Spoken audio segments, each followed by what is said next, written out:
All right. So I think we'll just get started. So with me is Carlo and Luca, some friends of mine from high school. Would you guys like to say a little about yourselves? Sure, I'll introduce myself. My name's Luca Campanini. I went to high school with Alex. I just recently graduated from Florida Tech with a master's degree in accounting and financial forensics. I'm Carlo Campanini. I'm in my last semester of a software engineering undergrad. Okay. Nice. So I really wanted to bring you guys on because we talked a lot about like tech and NFTs recently. But before we go into like the current trends and stuff, I know that's what we don't want to talk about. But when we were talking about it earlier, how do you guys see yourself in your life as technology has progressed from mid Nokia era all the way to where we are now, where like everything's kind of moving online, like cloud computing's huge right now, cloud storage, and then like obviously like this whole new realm of NFTs and crypto. So how would you guys talk about the transition in your lives? So I guess I'll start. I can remember my first ever phone was a flip phone. I don't think any kids nowadays would start off with a flip phone as their first phone. So that's really progressed. We're a generation that's kind of seen the smartphone, the iPhone kind of through all of its integrations, which is really interesting. Laptops, streaming. I mean, I think where we've come from, like cable TV, obviously cable TV is still very viable around today, but streaming's kind of taken over the world in terms of Netflix and HBO and Amazon. There's so many players now that I can just see technology from maybe 20 years ago is starting to become almost obsolete, and we're moving along and continuing to innovate. So. Yeah, I mean, definitely the biggest thing was the smartphone, because even if you have individual innovations, say the GPS, that used to be a device that you'd have in your car separate from your phone. That was a big thing. But then once the smartphone came out, it was more of a question of, okay, what else can you put into this thing? And now if you look at what the phone does, it does everything. It takes your heart rate, it does everything for you. So it's really the sense of, we had all these individual, technologies that we were able to invent and stuff. And now it's more of a integration period where we're now taking all those individual technologies and putting them into one accessible thing. And then, cloud computing, you're basically taking everyone's own servers that they used to have in their offices, homes, wherever. And we're saying, okay, we're just gonna put them all together in this warehouse in Arizona in the middle of nowhere, and then give everyone the space without making them having to take any physical space. So, it's a weird period because I'm wondering, it makes me wonder about like I said, like GPS and stuff like that. How many of those kinds of things are coming out now in terms of like something really breaking edge, or is it just new features for a smartphone? Mm-hmm. You know what I mean? Like, I wonder what the level of thinking is. Have we gone away from, individual devices that can do things for us because we have this one device that does it all? You know what I mean? Mm-hmm. So that's interesting. Like, another thing I just thought of was, there was a time where we had like this little brick called the iPod Shuffle, where you couldn't even see what song was going to play next. You kind of just downloaded a bunch of songs, or burning a CD. Does anyone remember burning a CD? Where you didn't even know or on the iPod Shuffle, you didn't know what song was coming next. So it's kind of cool like that. But now you can go on Spotify, Apple Music, and search up any song ever, essentially. Mm-hmm. And there's a digital library of whatever you could possibly imagine. So, the opportunities are endless, definitely. Mm-hmm. Yeah, I was just like watching my dad. He still like messes around with his iPod Shuffle, and I was like, "What are you doing? Like, you have no idea what song's coming next." And those songs all came from like burning from a CD, And like we have no idea what's been on that. That's music from like 2005 to like 2009. So way past. Yeah, I mean like crazy advancements. Do you guys see yourself comparing yourself to like the younger generation? Are you glad you were born to see how it was before the smartphone? Yeah, absolutely. There's nothing from my childhood where I think, oh, if only I had an iPhone. There's no need for it. Like when you're a certain age, you don't care, bro. Like we were outside playing in the front yard most of the days and whatever. And it's just another distraction. Yeah, there's definitely like, I can remember getting my first ever like gaming console was like the Nintendo GameCube, and I got that when I was 6 years old. And I love that thing. Like I still like use it and have one. But it's like, was it something that you're gonna be on and get like addicted to? Probably like not as much as like a smartphone. And like we had different rules for like maybe you had to like read a book to play your video games or go play outside. And I feel like nowadays like the iPad and like the iPhone is almost like here. I mean I don't want to like say like anything bad, but it's like a way for parents to kind of just say like, hey, I don't want to deal with this right now. And it's like a new age pacifier. It's like a new mechanism to kind of like raise your kids, which is that necessarily the best thing? We don't know. Like that's the thing. So personally, I'm really glad that I didn't grow up with a screen in my face 24/7, but definitely I can see it continuing to be like the trend moving towards that, and the younger kids playing Roblox and Minecraft and stuff at earlier ages. Also, there's another added element to it, because it's not even just a screen in your face, it's what's behind the screen in terms of like Facebook, Instagram, Snapchat, whatever. These companies have algorithms that know how to get your attention and want your attention and will get you addicted to it. You know, and the whole thing, like they can withhold likes to make sure you keep checking in, you know, stuff like this. So it's like, is that what you want in the hands of like a 10-year-old kid? No, definitely not. Especially like when it comes to like girls and imagery and how they feel about what they look like and stuff like this. Yeah, because especially when you're like growing up and maturing, like around like middle school to high school, you're easily influenced. So when you go on social media, you see all these edited pics, but you don't necessarily know that they're edited or that they're fake or whatever. That definitely like distorts how you think about yourself and like distorts like perspective. But we also grew up when social media was just coming out, when we were in high school, middle school. So do you think that hurt us? Or do you think, because now like I guess kids in high school, middle school like can learn from us and what we went through, because we were kind of like the guinea pigs for that. Yeah, I feel like we were like the pioneers of I can remember, I think it was like maybe 7th or 8th grade when Snapchat came out. And that was like a massive thing. Like, being able to like not just text, but also like send a picture. And that's dangerous though when you're like in the hands of I'm pretty sure everyone's got some kind of high school story of someone getting caught like sending explicit photos or something over text or Snapchat. So any sort of technology in the hands of 13 and 14-year-old kids is going to be used for, like how a 13 or 14-year-old kid would use it. You know what I mean? Like, we were a bunch of degenerates. So, but that's the thing is like, maybe not even Snapchat, just in general. Once you post something online, it's there forever.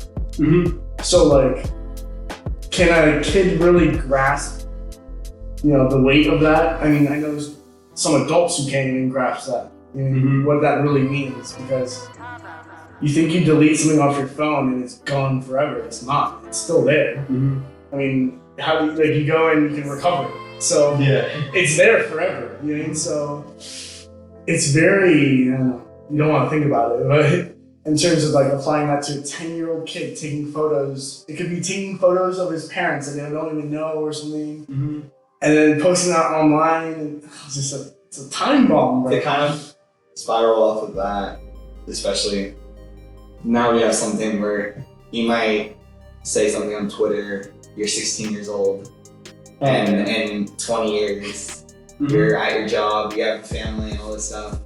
And this tweet pops up from 20 years ago when you're 16, you're a high school kid, didn't really know anything. And that could be like you losing your job. Like I've never understood that. Yeah, I know. I'm not saying I agree with that. I'm just saying that's where we're at. That's where we're at. I know, so, but yeah, that's always pissed me off because. But it goes with that. You gotta be careful, like putting technology in the hands of these kids that don't necessarily understand the repercussions that could come in the future. Yeah, I mean, in one sense, but in another sense, it's on the other people, because who in their right mind thinks that someone's the same person they are when they're 40 than when they were 16? You know, who doesn't evolve when they grow up and mature and stuff like this? So the fact that you be 40 years old and your company goes, oh yeah, you said this when you were 16? Oh yeah, we can't be having someone like that working for you. I would say, well, I'm not a 16-year-old working for you. You know, I mean, I'm not that same person anymore. Now, unless you go and say double down and say, yeah, I still believe that, then that's different.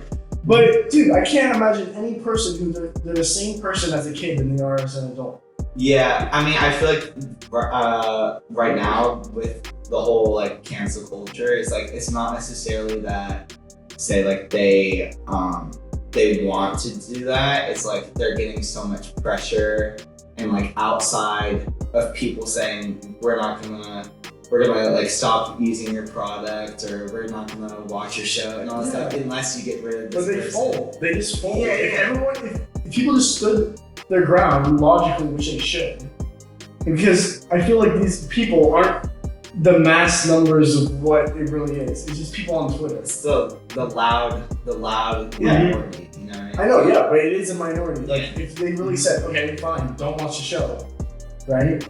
Well, that's essentially what happened with Netflix and Dave Chappelle. They left the show up, and everyone was saying, let's like cut, like remove the show, and they just said no. Yeah, exactly. That's how simple it had to be. Now, like if the first person who ever did that would have said that, and everyone followed suit, we wouldn't be seeing this anymore. You know, we wouldn't be seeing this. Well, we'd still be seeing it, but it wouldn't be affecting people's lives like this.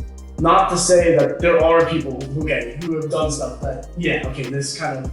And that's why it's so bad. That's why I hate it now. Is because it started in such a good place, right? Definitely. It started in such a good place with like people like Harvey Weinstein and stuff like people, like real people who've done terrible things, and then they went to like, oh, Matt Damon said there's no difference between like rape and touching someone on the butt. Like there's no difference. Like there's no difference. Like it's the same. It's the same level of suffering. Like, no, and it shouldn't be whatever taboo to say no. It isn't the same. You mean? I mean, we have a legal system with like how many degrees of murder, how many degrees of this thing. There is degrees of things. Some things are worse than others. Not to say like, and it's not even to say like that like touching someone on the butt isn't bad. Of course, that's bad. That's terrible. You shouldn't be doing that in like the workplace or whatever. Without consent. Yeah, exactly. Yeah. But but I'm saying to say it's the same as raping someone is laughable. You mean like what? You're gonna put someone in prison for 25 years for touching someone? You know, like it's. I don't know, man. It's. Do you think there's just better ways of handling this? Oh yeah, of course. I mean, I think for me, it's a level of acknowledgement.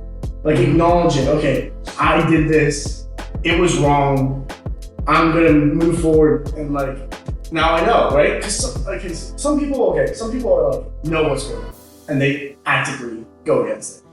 There are certain people who are just, through no fault of their own, are ignorant to some things. They're just not been exposed to certain things, whether it's culturally or, dude, if you live in some town in the middle of nowhere, and the only people you know are like 50 people in your town, you might not know certain things that society deems as not acceptable or whatever. I mean, I just feel like it's never taken into account though. You know, it's always like, especially with comedians, you might watch a comedian set and understand the nuance and the irony of what they're saying. And then you go online and it's like, oh, they said blah, blah, blah, blah. It's all in strict text. Like, no. That's a whole another thing with like media. So in terms of switching away from paper newspapers to digital media. Like you get a lot of the clickbait and stuff where they don't really care. Like a lot of it's now like how many clicks can we get, not how good reporting can we do. Because like having good reporters and stuff still brings in like good like amounts of money and people that read your articles and stuff, but not as much as just getting those clicks from clickbait. So it's kind of like developed into this whole new face of the media, and it doesn't help when everything's become so politicized. So like when Jeff Bezos, like I think he bought the Wall Street Journal, Washington Post, So now if you don't kind of agree with Jeff Bezos or like his like political standings, you automatically might not read the Washington Post anymore. Just because you're saying, oh well, this is just what he's just gonna feed us. They could probably whatever he wants. So I feel like the whole move from digital or from paper, like newspapers and stuff, to digital has kind of hurt us and helped kind of create even more of a divide in our society. So I mean, technology there's a lot of things that are going to like help us improve, but there's a lot of things that are also gonna kind of help to make us more kind of like divisive, I guess. So that brings up an interesting point, because our parents grew up with newspapers and magazines, and those were articles, and they had to be like quality journalists because like you have to grasp the attention of the reader. Now it's more clickbaity, like you guys are saying, and much more gossipy. Do you think that because we grew up with all this gossip, we can kind of filter out the BS better than our parents because they only really grew up with one source of information? Yeah, I mean, I would look to places like Facebook in terms of like political stuff. I think I can look at anything on Facebook politically and realize, okay, this is just garbage. Yeah, you know what I mean? Like, but then there's like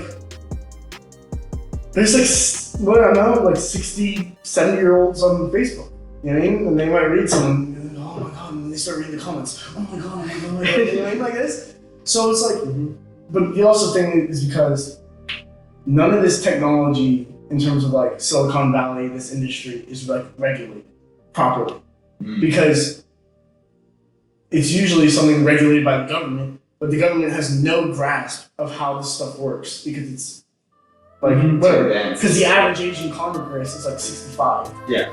So honestly, I don't think anything's gonna happen in terms of like reining in Facebook, what they're doing to people or something like this, until we get a government in terms of congressmen and politicians that are familiar with technology, that have grown up the entire lives with technology in their lives and understand its kind of implications. Because you're trying to explain Facebook's algorithm to some guy who grew up when the radio was the biggest thing. Yeah. You mean you're never gonna get anything done? You mean because they're like, oh, that's cool, or oh, you click this thing and it does this. Ooh, thumbs up. But it's never gonna. You're never gonna see progress. Yeah, and in terms of like, can we filter out like what's BS compared to our parents?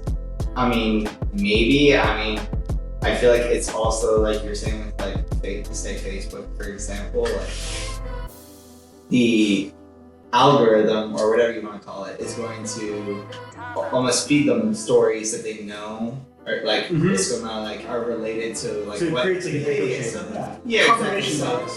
So you're essentially not getting the full picture, but I'm not sure if there's anywhere where you can get the full picture. So there's always going to be bias in media. I mean, your best option is just to like read from a bunch of like varying sources, I guess, like from both sides. But I'm not sure. It's tough. Like I feel like there's definitely maybe like the old generation, like our grandparents might not be like maybe more susceptible to the kind of clickbaity stuff. Nigerian prince. But I feel like our parents are still like young enough where they've like you said, they've read like newspapers and magazines, so they know what good media is and like what good journalism is. So they can kind of see like when stuff is not that. So I mean, I think as time goes on and we grow up on this very like biased and one-sided kind of society, it's gonna be tough to. I just don't see how like the media is gonna be like sustainable, like in terms of like you can already see that like people are starting to like lose faith and like almost like just be like, oh, I don't even like watch the news anymore. Where I can remember like waking up and like maybe like the Today Show was on, and like that was like the biggest show on TV in the morning. Like nowadays, Now it's like dog I don't even think it's all they do, right? I don't think it's like nowhere near as big as what it once was. Yeah. So it's pretty interesting. But there's another thing, like when you're talking about like echo chambers and stuff. Like, the one thing I hate the most is when people go, "Oh, well, I've been doing my own research." that actually makes me lose my head, because like if you really, anyone like who maybe goes to university like understands the level of effort it takes to do proper research. You're talking about years and years with thousands of cases and going through things. And then some person Googles things and reads the first 3 links and then thinks that they know equal to someone with a, you know, it's like, and the other thing is, if you type in, I don't know, you can take anything, right? Alex Hernandez is an undercover Russian spy, okay? Let's just take that as it. If I type that into Google, I'll probably find sources telling me he is a spy. This is based on Google's algorithm, right? Based on, it wants to give me stuff that's similar. But if I typed in he's not a Russian spy, then it told me he's not a Russian spy. So it's like people just hearing stuff or like talking amongst themselves. Oh, I'm gonna go Google, type in to confirm it, and they get it confirmed. They're like, okay, it has to be right. Right? But the other thing about we're talking about the move away from papers, is the biggest thing I think, why this completely turned everything on its head, is because it used to be papers like the New York Times, whatever, Boston Globe. These are really well-run papers, big-time papers, and you can just walk in and write an article for the New York Times, right? And it takes a lot of money to run that paper, right? But now everything's online. You have your Twitter feed, and it's the New York Times story, and right below it is some absolute no-name without a high school degree ranting on about something, and it's right next to each other. Do you know what I mean? So like, it's on the same level playing field. This guy would be calling up the New York Times in the back of the day, and like this guy would be like, oh, it's this guy again. Trying to get a story, you know what I mean? But now it's like they're on the same playing field, and even worse than that now is that you have people who can be that guy, who just, create a website, I'm gonna be called Brandon News, I'm gonna have a logo, and it looks like just like it would to the New York Times. It's the same thing, right?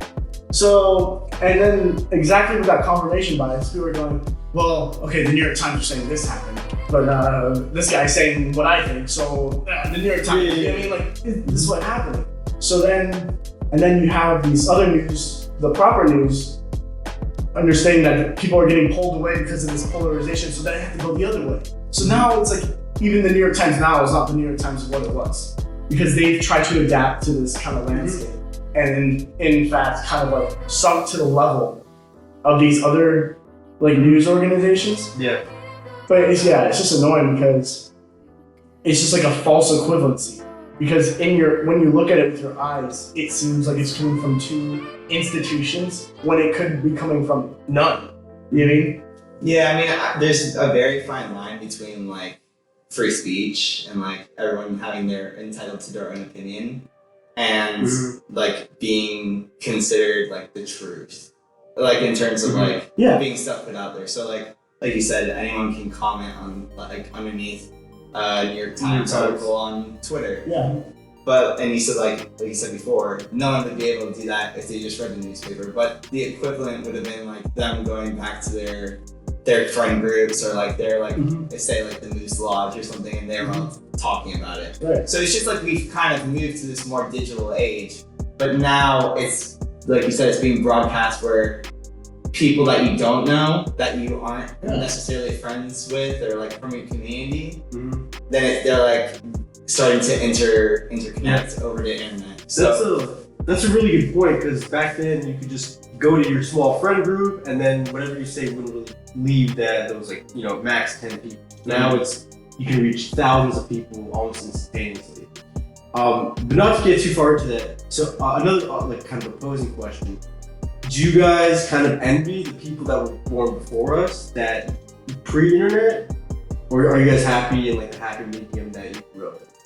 I'd say I'm happy exactly where I am. I wouldn't, I mean, Carlo would probably like wish he was born in like the 70s so he could enjoy the 80s music. But in terms of like where I am, like I'm happy being me and like I'm happy like how I experienced stuff.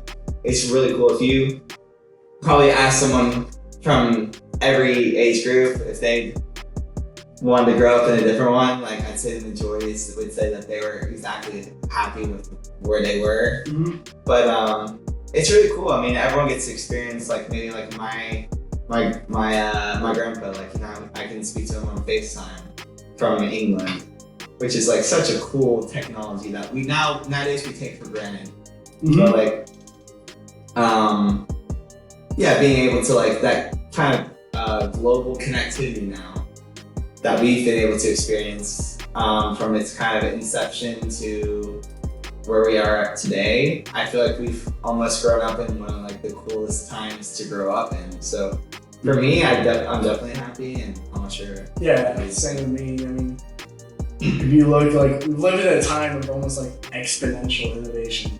You know, because it used to be like a steady rise of, you know, industrial revolution up to other cars being made and stuff.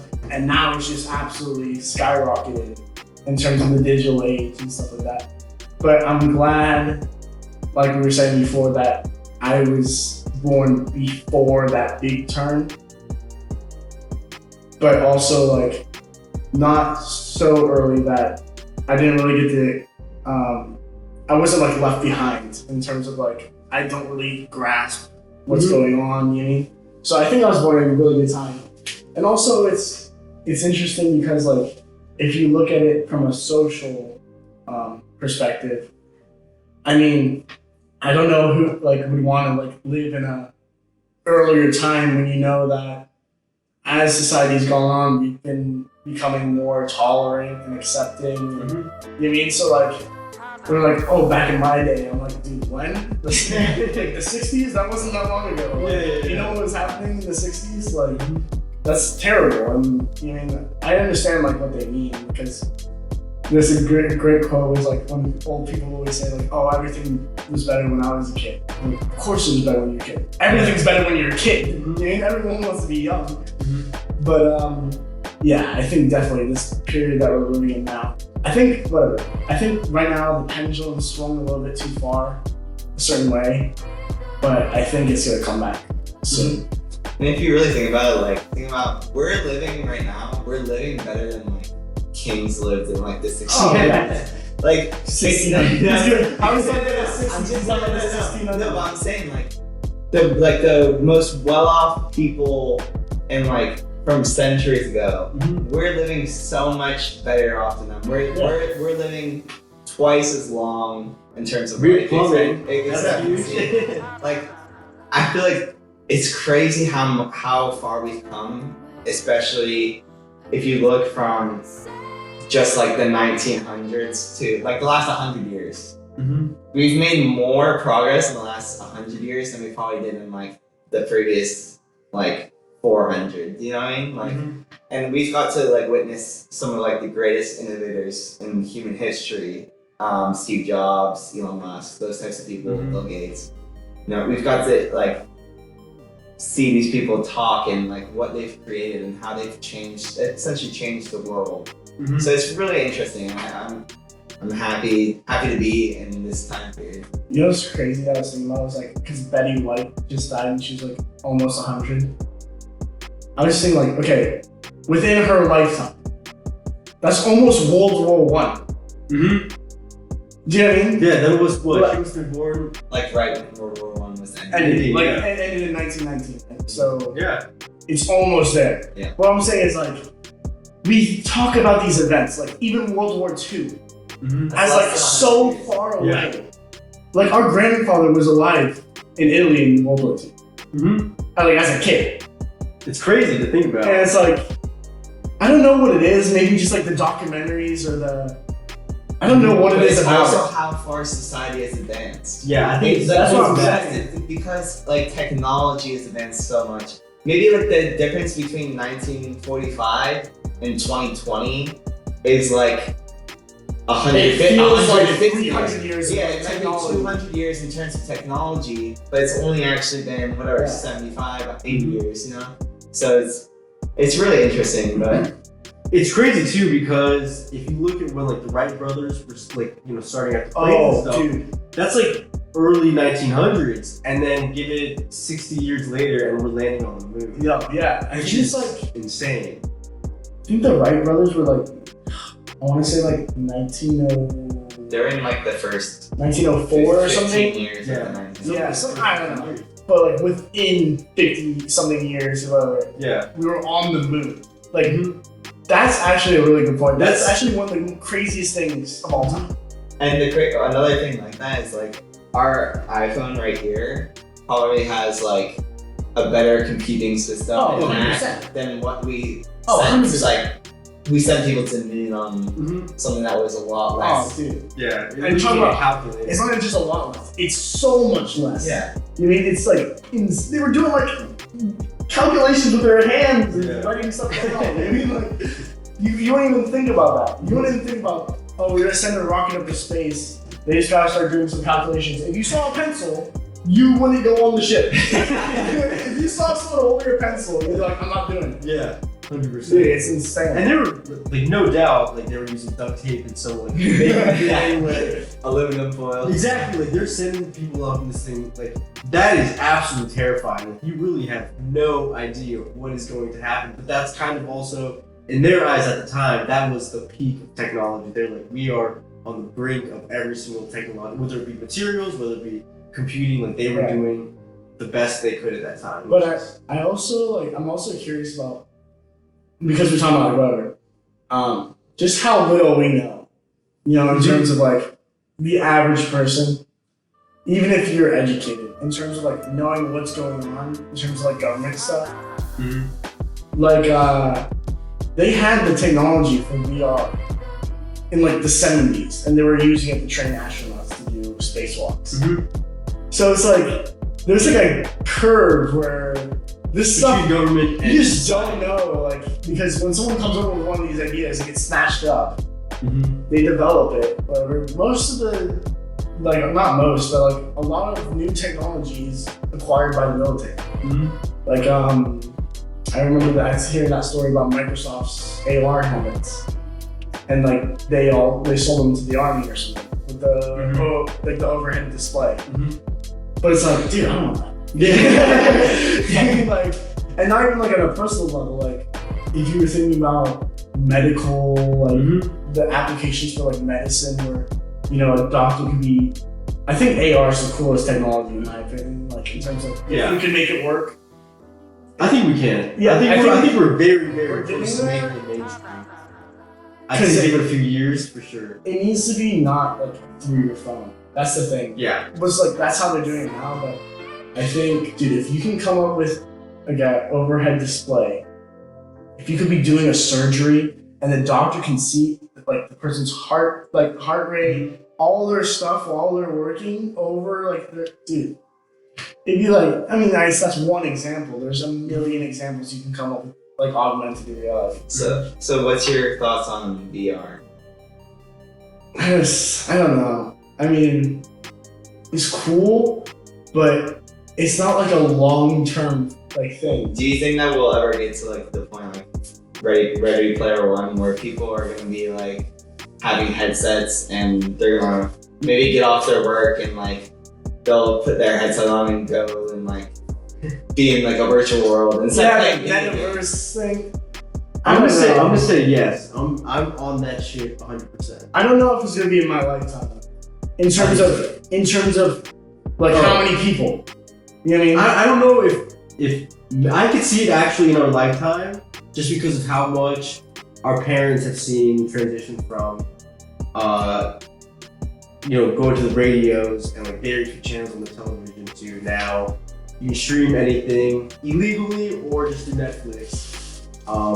And now we have incredible technology. And also like as we move further and further along, we're almost just like the people that are like getting older, like the people that are dying are probably people that wouldn't use VR, and we're just getting a whole new generation of people that are more technology inept. And like so like we'll be able to basically at one point or eventually when we're the grandparents, we're gonna be the people that grew up on technology, and everyone's gonna have had technology at all points of their life. Yeah, I know. Whereas right now we probably have maybe half the population, or maybe a little bit less, or less than half, that at some point in their life didn't have like the technology that we've had in the last like 20 years in this like kind of like technology run that we're in. Yeah, but it's like even if you have that population, it doesn't necessarily mean you're gonna adopt every piece of technology. Like, I consider myself a very technological person. Like, I always like having the newest thing and stuff like this. Not like iPhones and that, but just like inventions and stuff. But the appeal of VR to me isn't like one of that really hooks me in, because. But can you see like the broad, I it's not necessarily you, but see like the people maybe that are super into gaming or are super into like they're antisocial or very introverted people that would rather almost spend time online. It doesn't necessarily have to be. No, but what I'm saying is, I think that's a terrible road to go down, because I'm not saying it's the right thing. I'm just saying I can see how we get to this point I get where it. people who maybe are more introverted or even just enjoy video games and don't like working would rather get away from all that. And we have different things right now to get away from that. Like maybe people go and play World of Warcraft, or they hop on the PlayStation and play whatever game they're into. It's kind of like an escape mechanism. But I could see that escape mechanism becoming so much more, where you can basically put on like goggles and go into a whole new world where you can be anyone that you want to be. And essentially, that's the appeal. That's the appeal of it, though. I get what you're saying, but it's like you're like, this is the thing. This is the thing that like no one talks about. What are the consequences of it? This is like, they always talk about the newest technology and everything that's great about it. But what are the consequences of putting someone who's antisocial and introverted in a world where they're completely out of touch with reality? Like, what are they supposed to do when they actually come into a crowd of people and have to be able to, have a conversation or do something? Like, this is why, like, you have these cases of people who are like, I've never had any friends. No girl has ever talked to me ever. And they just feel like cheated by society and almost mean. Like, they feel like they've been like treated badly or something like this. But like, my solution wouldn't be handing them a VR set. It would be like, get them involved in things with other people in real life. You know? I feel like you're just isolating the incident into its own little thing, but that doesn't kind of get rid of it. It just isolates it. Okay. Yeah, I mean, it's not like everyone who is going to like be in the VR is going to be. There's going to be people. No, I'm not saying they are. I'm just saying. Yeah, no, I completely agree with that. Yeah. With that take, I feel like the longer we go on, the less kids are going to be playing sports outside. Like, you can already see these numbers declining like rapidly, and we're not even like the era of the true technology. Like, we're still at the very beginnings. I feel like we're gonna see less and less kids playing sports, getting outdoors, getting active. It's gonna be like Wall-E, like this Wall-E, where like we're all just like super like overweight, and like and like you look at Wall-E and it's almost like a cautionary tale of like what could happen to society if we kind of like follow this path of not caring about going outside and not caring about the climate and other stuff like that and like all that stuff. So it's kind of like a cautionary tale, but you can kind of see it's almost like they're trying to like show you what could happen if we don't. But do I think that we're gonna get to that point? No. Because you need like everyone to agree with moving, and there's never ever gonna be everyone agreeing on the same thing in human history. But the thing is, like, also is like we have the environment now that it's set up for that to happen. I'm not saying it will happen, but it's an enabling environment where there's a difference between like being overweight and obese. Like again, these degrees. There's a difference. Yeah. Between being overweight and obese. Being like overweight, okay, that happens. Like maybe you played sports in high school or college and you stopped playing sports and maybe you have a full-time job, you can't get to the gym all the time, right? And you're a little bit overweight. I don't think there's anyone going around like whatever, saying stuff about those kinds of people, like you, Alex. Yeah. No, I'm just messing. But there are actual people who are like, you can see that their health is up in the air, and that they need to do something. Like, but now we have this environment where if you say anything, then it gets turned on you. Any type of shaming. And it's not even shaming. Like I don't understand. Like what they call it shaming. The fat shaming. Fat phobic. Like I'm not afraid of them. I'm not afraid of fat people, right? But like, I don't understand where we lost touch in what is considered beautiful and what is considered healthy. Because whatever, someone can be overweight and can be beautiful, but are they healthy? Are they being healthy? Right? And I mean, you can like shame people for shaming, air quotes, people, but the people who are saying stuff aren't the ones dying when they're 40 years old of diabetes and heart disease. Like, if you look at the numbers of people who die every month in America due to obesity-related diseases, it's so much higher than everything else. Like, there's not one disease, like this is a big thing with COVID, is that every country with a high obesity rate had more deaths than every other country. And no one wants to like even make the connection because like whatever, it's mean or whatever. I mean, I don't understand. It's definitely an issue with America in particular. Like if you go to any other country around the world and you say like, oh, what do you think of American people? We're fat. A lot of them would say like, oh, they're a bunch of like fat people. Like they have like oversized portion foods. Yeah. Like if you come from Europe, I've heard that. if you come from all the time. if you come from Europe and you come to America and like you're like, whoa, what's all this food? Like, so it's definitely it's ingrained into our society. Also, in terms of like affordable healthy foods. We're not at a point where eating healthy is cheaper or just as cheap or like the same as eating kind of junk food. Yeah, McDonald's. So yeah, exactly. Yeah. So it's almost like a lot of it is like in your control. Can you still go out and go for a walk or go to the gym or exercise? Of course. But there's some kind of like socio-economical factors where people that are in the lower half of the income like income bracket are going to be more likely to be making like not able to afford that well-off food and eat as well as someone who's in that upper bracket. So it's kind of like a societal, I don't know how to exactly explain it, but it's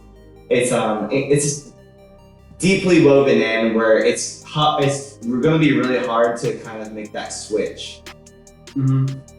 Yeah, I think there's a lot of problems regarding like the healthy United States.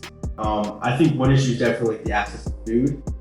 I think there's also a massive issue with the United States consuming, but also not even consuming, but they're also just throwing away. The amount of food that is thrown away in this country is horrific. And I think that could solve if we find a way to, maybe repurpose the food in a better way. We can help a lot of people, especially because my biggest issue is when kids don't have access to things that they do need to succeed. So like when kids can't get, lunches for school, and then, schools might like overprice things or maybe cut out lunches in general. I think that's just one of the worst things you can do, because the kids are not in control of that. Oftentimes, like, they don't have a job for their children, or like their parents are working multiple jobs and are away for most of the day. So, it might be more convenient for their parents to buy the McDonald's and to like go and like find, ingredients and then go home and cook them. Or that's a lot of like, it's very time consuming. It's very exhausting after a full long day of work. And definitely like what you said, in terms of like public schools, especially that receive like funding from like government and stuff, there's no reason why there shouldn't be they shouldn't be able to have a free breakfast or free lunch or any of that, when we're spending billions and billions and hundreds of billions of dollars on defense that do necessarily mean. Yeah. But I mean, but I definitely agree with that. And yeah, definitely. Yeah, that's something that's always like annoyed me, because like, I don't know why. I mean, I know why. Like the industrial complex, where you have to keep on building stuff, even though you can put $1 trillion into a fighter jet that fails, and just basically put $1.6 trillion on a jet that you didn't even need. Yeah. Like, and if we always like to talk about how we're such a dominant military force, but like, okay, can't we just like, why do we have to build more ships then? Or like more planes? And why do we just need more and more and more? When our own country is like falling apart, like in terms of like infrastructure, and like kids, like American children are going hungry. Like that school lunch could be the only lunch they're getting, or only food they're getting that day. And they're talking about cutting it out and stuff like, oh, it's not in the budget. Like, kind of lost grasp of like the bigger picture.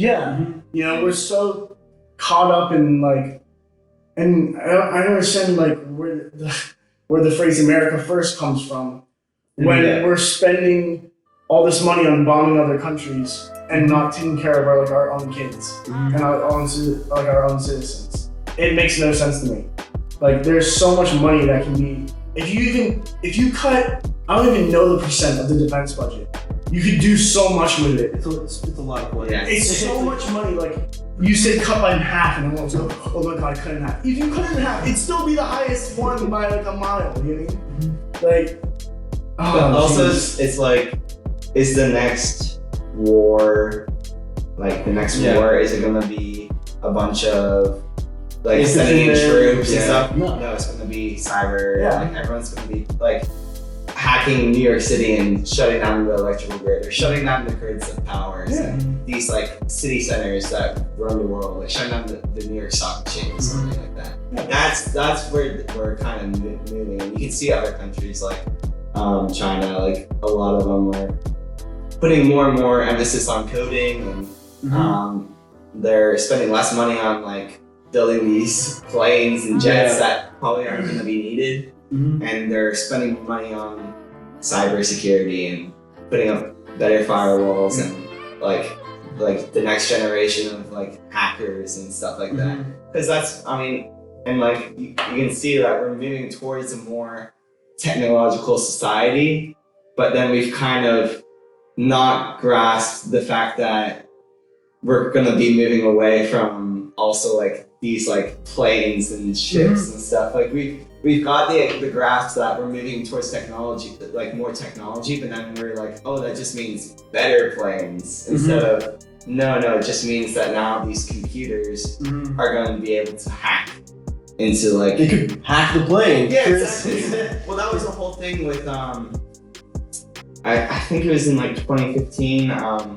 These guys did an article for Wired magazine, and they wanted to see if they could hack into a Jeep while it was driving, and they did it, and like changed, like messed with the navigation system, all this stuff, and then Chrysler had to recall 1.5 million Jeep vehicles out of. So imagine that in 2015. We're 7 years on from that. It's, I mean, like we can definitely see where where the technology and where these next forms of where we're going. But like you said, maybe these people that are the ones who are making all the laws, and they're like an older generation. They're the older generation that's not like. I've seen sessions in Congress where they've brought in people to try to explain cryptocurrencies and blockchain, and like these like guys that are like 60, 55, all these guys have no idea what's going on. And it's just like they can't grasp the concept.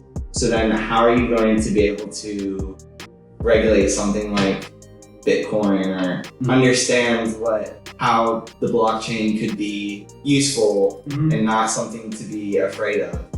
So it's definitely interesting, and we'll see, like you said, as time goes on and get the next generation in to like these more powerful positions. We'll have people that understand what this technology is, or can at least do some research and learn, and like they're more willing to understand new technologies than maybe some of the older generation, the old guard, that what we have now is the best.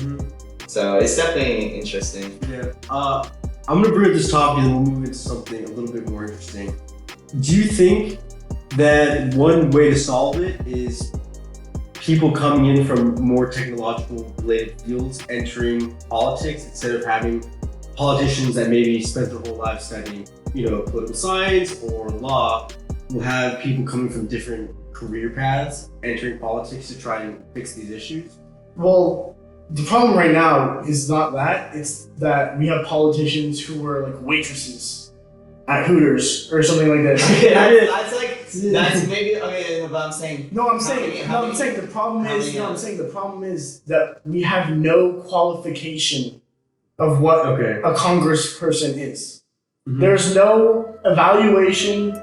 But there's no level of knowledge that you need. What other job is there where you can just walk in and you don't need any kind of certifications, qualifications at all, and you have the level of impact that you do in Congress? I'm saying that's at the root of the problem. You're talking about people who don't understand, who are holding a snowball in Congress, talking about why climate change must not be real. But also, these people didn't just get there. They were voted in. I know that. It's almost like you're right on one side, but also it's like a lot of this stuff is there's a lot of like constitutionalist people that are like the Constitution is like the law and all this stuff, and like there's certain standards that were laid before us from hundreds of years ago that. Okay, you have to be 35 to be the president. You have to be XXX to be a senator or congressperson. And it does make sense, like, if you were running for, like, your local, to be, like, the local mayor of Indialand or something, of, like, a local town, you just have to be someone that was, like, an active participant in the community. So, like, then, if we're not talking about a mayor. No. But what I'm saying is, you can work your way up from like not knowing anything. But obviously, I get what you're saying. You have these people that just go from being nothing to being like a House of Representatives person. That's what you're saying. Well, is that on them or is that on the people? I'm not saying it's on them. But I'm saying you're saying that's the issue. The issue is that you have people that are voting people that are the Hooters waitress, as you can say. I'm just saying that's a figure of speech. But I'm saying is. That shouldn't be, even if those people are there who would vote for them, there should be a barrier that stops that kind of thing. Because it's like anything. It's like even if you have your accounting degree, you still have to go and now get another certification to whatever your CPA or whatever. You can't just walk into some thing and start managing a hedge fund, and you have a degree. Yeah, but and like to get back to Alex's question though. I definitely think that having people from more like different areas, not just from political science, is definitely going to help, because a lot of like the well, one, we're moving towards a more technology-driven society, and two, like a lot of this like political science stuff is outdated, and like maybe look at the stuff from the past like 40 years only, like from the 80s onwards, and you say, okay, maybe that's kind of still relevant. It's stuff from like 1940s and like Theodore Roosevelt, and like, is that gonna still be relevant? We're even farther back. Yeah, exactly. Like, so I definitely think having people from different areas, like not just technology, but maybe from like all different fields, maybe like, you know, the business world, and from software, but it's like you said, it's tough to put boundaries on something, especially as big as like being like representing your country, because like you're basically representing the people of that area, and if the people of that area are saying we think that you're a good fit, then who are we to say that no, you actually have to be doing this or have this thing? But also, one person out of whatever 435 House of Representatives, is that really going to, or like 2 or 3? Maybe if it comes down to like a limo where it's like that, like, but at the end of the day, it's not making it as big as a difference in terms of the laws. It's making a bigger difference in terms of like people becoming more like divided in our country. No, but okay, this is what I'm saying. One thing for Alex's thing is like, it sounds great getting people from technology and business to be in politics, but I can't think of one person who'd want to leave that and enter politics. You know what I mean? These people don't need to be a politician to get what they need done. They just pay the politicians to get what they need done. You know what I mean? And they can enjoy the massive benefits that they're reaping already. And the other thing is, like, it's not just the fact of the qualifications. It's also the fact, if you are elected, there's no end of the year evaluation. No one's calling you into an office and saying, this is what you did this year. You don't have to vote on anything. You don't have to show up. You can just not do anything. You don't have to vote on anything. All you have to do is get reelected. Yeah, but if you don't do that, if you don't show up and you don't vote, 9 times out of 10 you're not going to get reelected. Okay, that's who you're voting is. Name one person, name one like congressman you voted for, and tell me how many times they voted on something. Or how many sessions of Congress did it. Yeah. No one pays attention. Yeah. No one pays attention. This is the other problem with the party thing. They just see Democrat or Republican, they're like, oh, I'm a Democrat, oh, Democrat. Yeah. And, or the other way around. And then after you vote, you see a little sticker and you go home. And you forget about it. You go to Dunkin' Donuts and get your free party because you voted. That's it. No one's paying attention of what these people are actually doing. You can really become a congressperson, get your office, do nothing. All you do is work on your election the next cycle and get reelected. But is that on us or is that on them? Because all that information is accessible. But you can go and see what your person is. No, I'm not saying it's on them. I'm saying systematically it's flawed. You're talking about a person who has if they don't want it, has no responsibility in terms of one of the most responsibility-driven jobs in the country, right? They're talking about passing laws and creating legislation that is going to change the way our society works and our country works. And there's no, accountability for what they do. And all they're thinking about is, but this is the other problem, right? Is because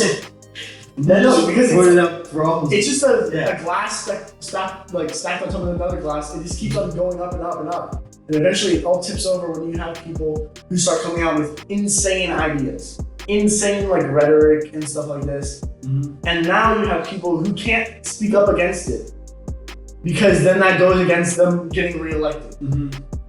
So now it's like, I don't know, people who should be getting shot down and labeled as actually insane are allowed to have a platform and actually influence things because no one else wants to say something that will affect their own agenda. I mean, that's just, if you can go through the history of time, politics is all self-driven. Yeah. So it's like, that's just how like the field is, and how it will always be. The fact that politicians can accept money from corporations is insane to me.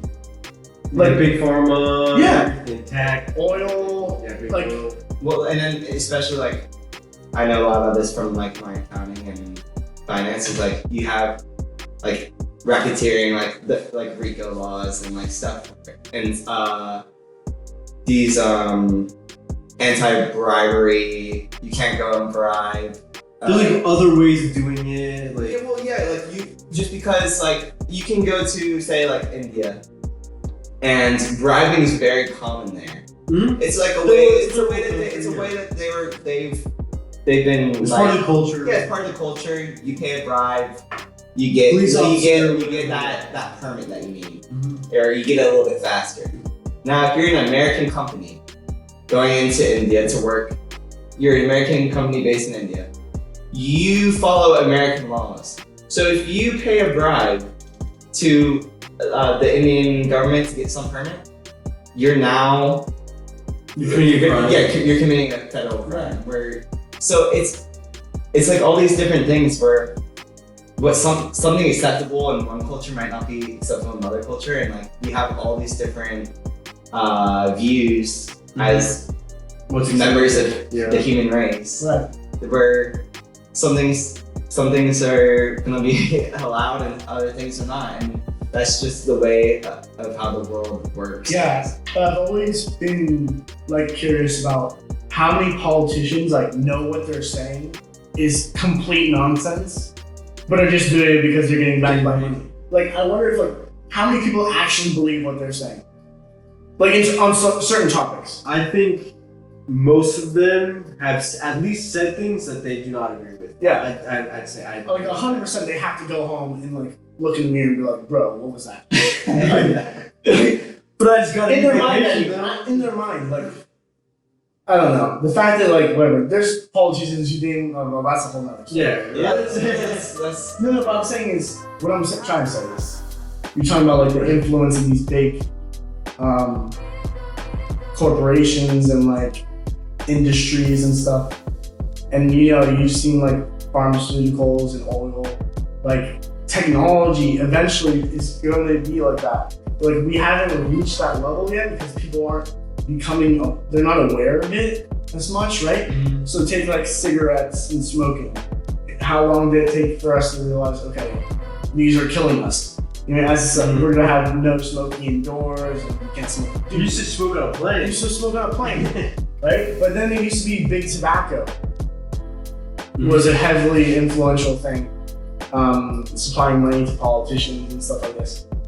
So, but before that, there would be no need to lobby for it because it was a part of the common understanding. So like, I think we're at that level right now with technology where there's so many people who aren't aware of those negative consequences of what it's actually doing to like whatever the kids or whatever. But eventually it will kind of get scary when these tech companies start going to DC. Yeah. You know what I mean? They start influencing what we're even trying to regulate it. Yeah.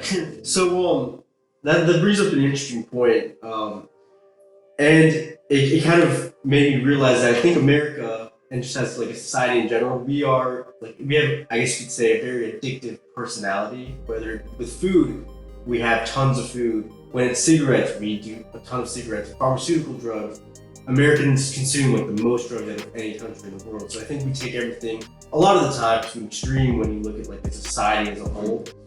And that's bringing this whole thing back to like the VR world. I think that's what's going to happen. I think that we'll be one of, if not the first, I guess, nations that heavily embrace virtual reality, just because of how much it can we'll be able to see like this whole new world and how much we can benefit from it. And I know, for instance, for people that maybe are paralyzed or paraplegic, putting on VR glasses is going to be amazing because then you have this whole new world that you can go into, you know? And going back to, we're also now in a society where, and if not everyone, but a lot of people want to be something that they're not actually are. So like, for instance, if you want to be a cat or you want to be a dog or whatever, you can't technically be that in real life, but if you go into the VR world, What are you talking about? You can be whatever you want. And I think there's like with any technology, people are going to abuse it, and I think that's definitely something that we're gonna have to be careful about. And what those consequences are, I'm assuming most of the jobs and work that we're going to be doing, we're already at home. So maybe VR is going to be the next step where we have meetings in VR, where we're all, sitting like this, except, you're not actually there. It's just like kind of an image that's portrayed on the screen.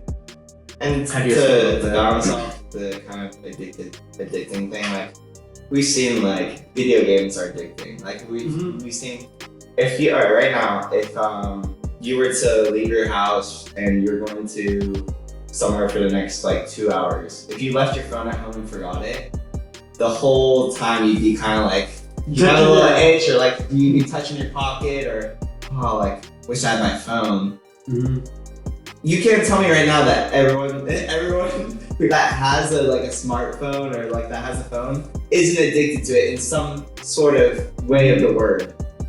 So we've already become like kind of like there's a symbiotic relationship between us and the phone, where we kind of like we almost need it, like in terms of how we feel like when we don't have it, and the amount of the use case of what we can do with it.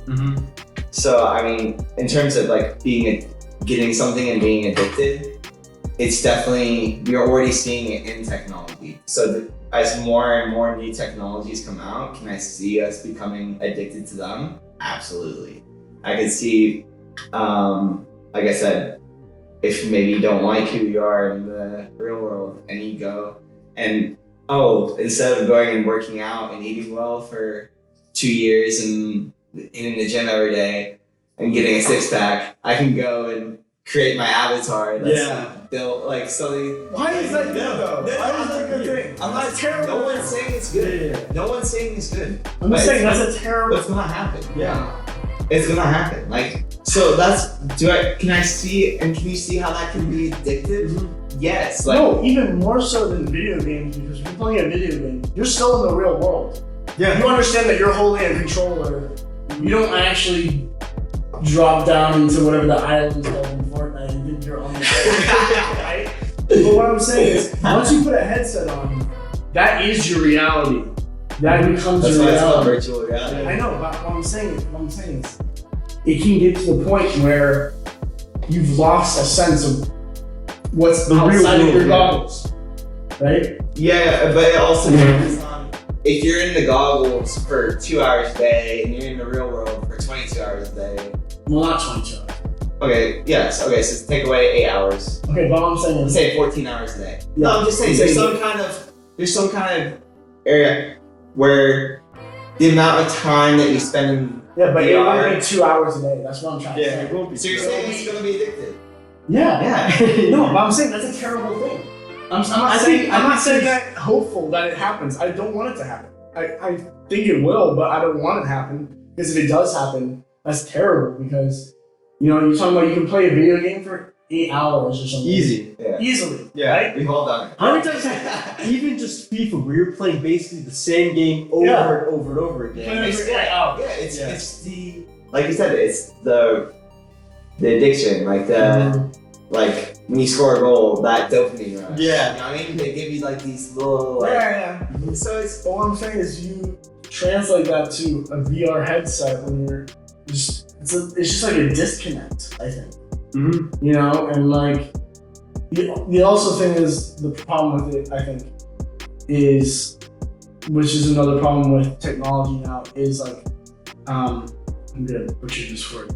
Animated? Dude, I butcher that word. Animated. I can never say being anonymous. Yeah, being anonymous.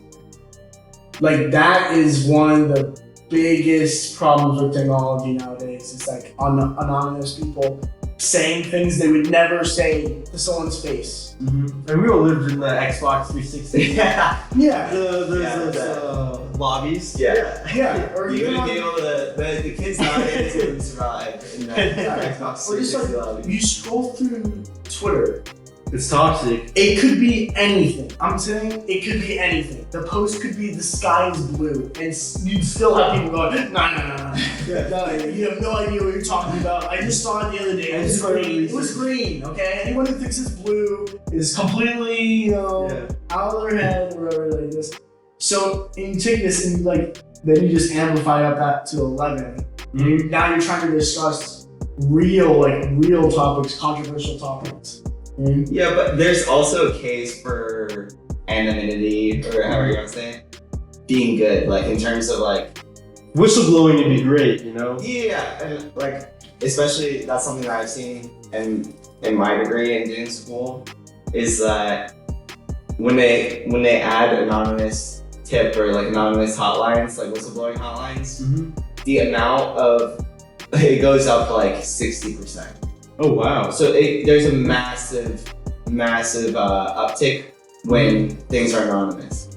Also, like in terms of like crypto and blockchain, there's always some kind of anonymity to it, where you have like your public key or like your wallet address, which is yours. So you might know that that's you, and you can like send it to your friends, and they can like check out, like say if you had like a bunch of NFTs or something, you send them like a link to your wallet and they can like check out what you have. But now when you're doing transactions, the whole world's not gonna know who you are necessarily, or if you're doing trades with other people. But do you not? But what I'm saying is that it's traceable, it's trackable, but it's just not out there for everyone. So like that kind of anonymous, I feel like it's good in terms of hiding your own data. Like there's a whole thing where now these social media companies are selling your data, all these things. So it's almost, especially like blockchain, like the idea is that they want to keep your personal data, your individual identity and all that stuff in like a digital black box per se, while at the same time having corporations and all that information be in like a glass box where everyone can kind of see what's going on, and like the stakeholders will be able to see and like get a clear understanding of what's going on in the company.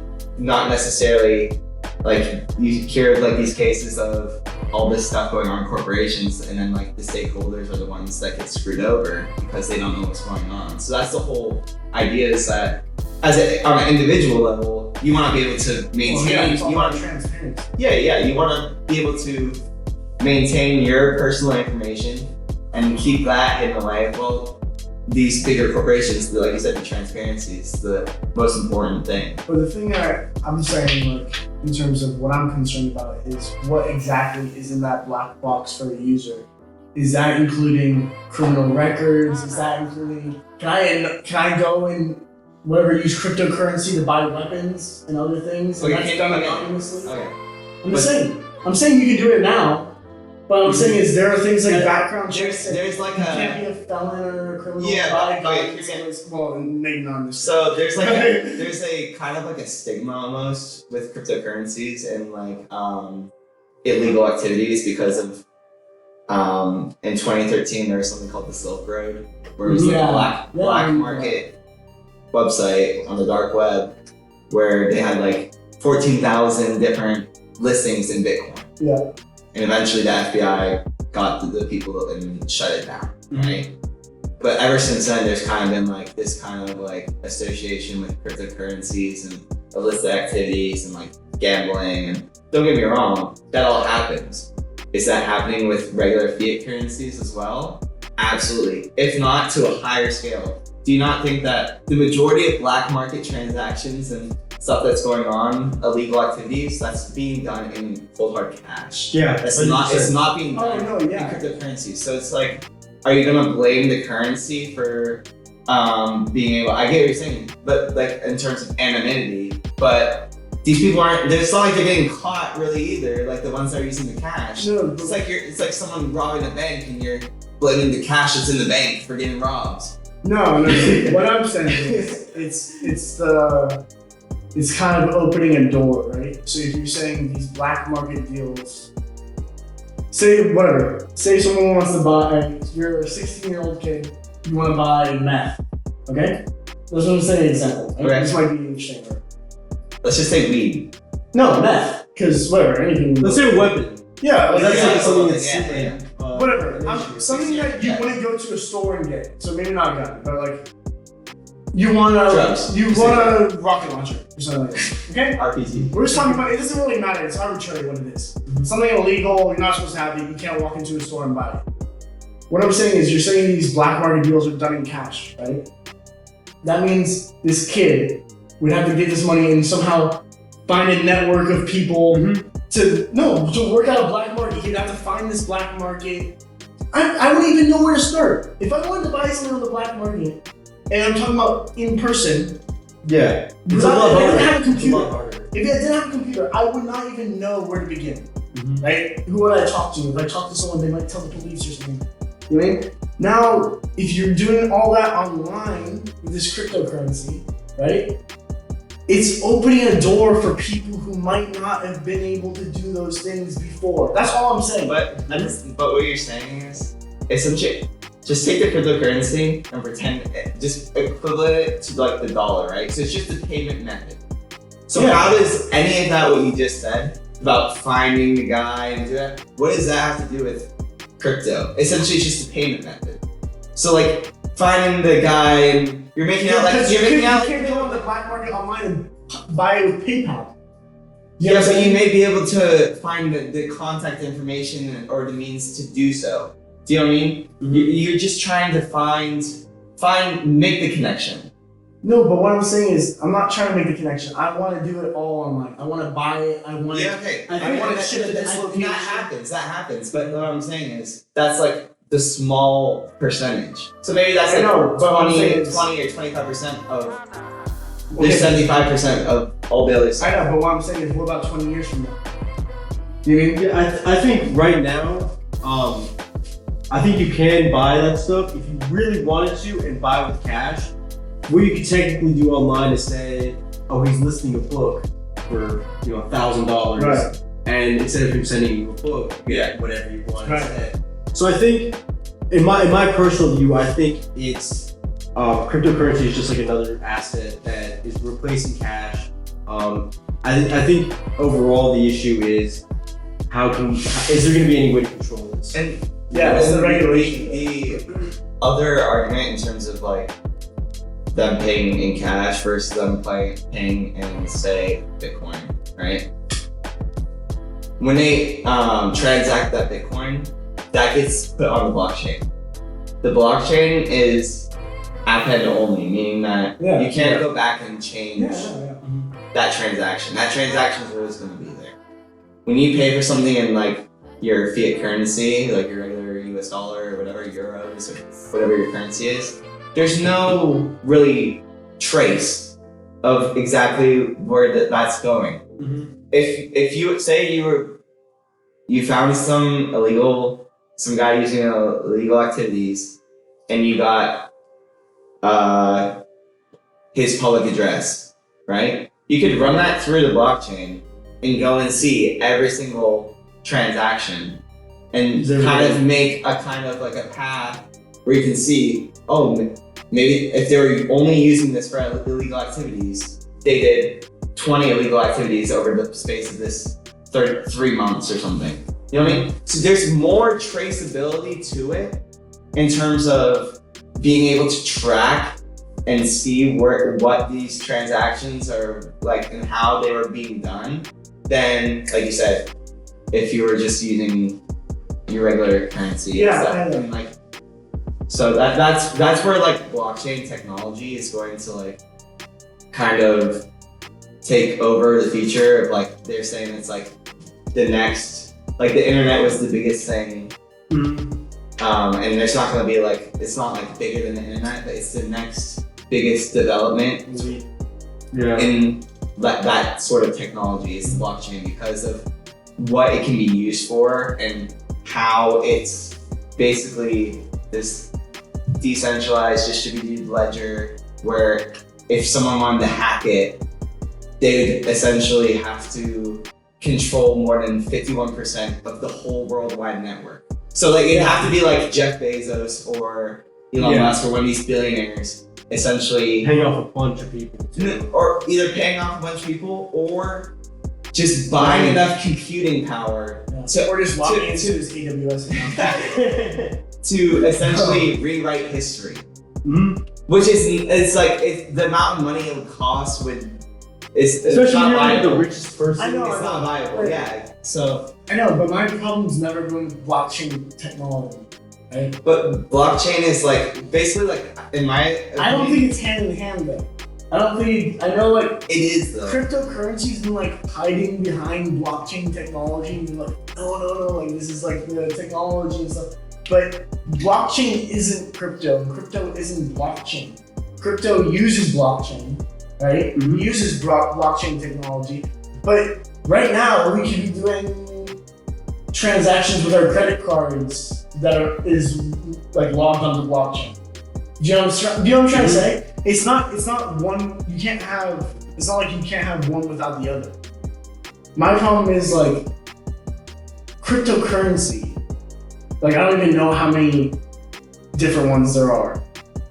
Right? Mm-hmm. At this point, there's almost infinite. Every day someone's making it. Exactly. And if that's the case, I'm already skeptical about it. Yeah. If I can just wake up tomorrow and go, Someone can I want to make a Hernandez coin. Okay? It's gonna take you maybe 2 hours. Okay. Maybe. That's my problem. Okay, but you can wake up tomorrow and I can't go wake up tomorrow and go, I'm gonna make this dollar and everyone's gonna use this but dollar. you can wake up tomorrow and start your own business. Does that mean that it's going to be like a... Yes. It's going to turn into a brand business? No, but that Hernandez coin doesn't have anything behind it. There's nothing there. There's nothing there. There's nothing. I don't produce anything. There's nothing of intrinsic value. I just said, it's Hernandez on a coin. And whatever, if I can get enough people to say it's worth something, then I can make a ton of money. But isn't the same thing with, let's say, Pokemon cards right now? No. Why not? Because one, they're actually used for there's an actual game involved. People can actually play tournaments. There's actually Bitcoin and Ethereum are used every day for transactions. But this is what you don't understand is that the blockchain, let's just use Bitcoin because that's the biggest one, right? The actual blockchain protocol is Bitcoin is almost like the incentive to run the blockchain. So say the blockchain is the big idea, right? Yeah. And Bitcoin is what funds it or what fuels it. So in order to create this decentralized distributed ledger, all these different people have to basically become validators, which are miners, right? So there's a whole complex math equation thing that I don't want to get into.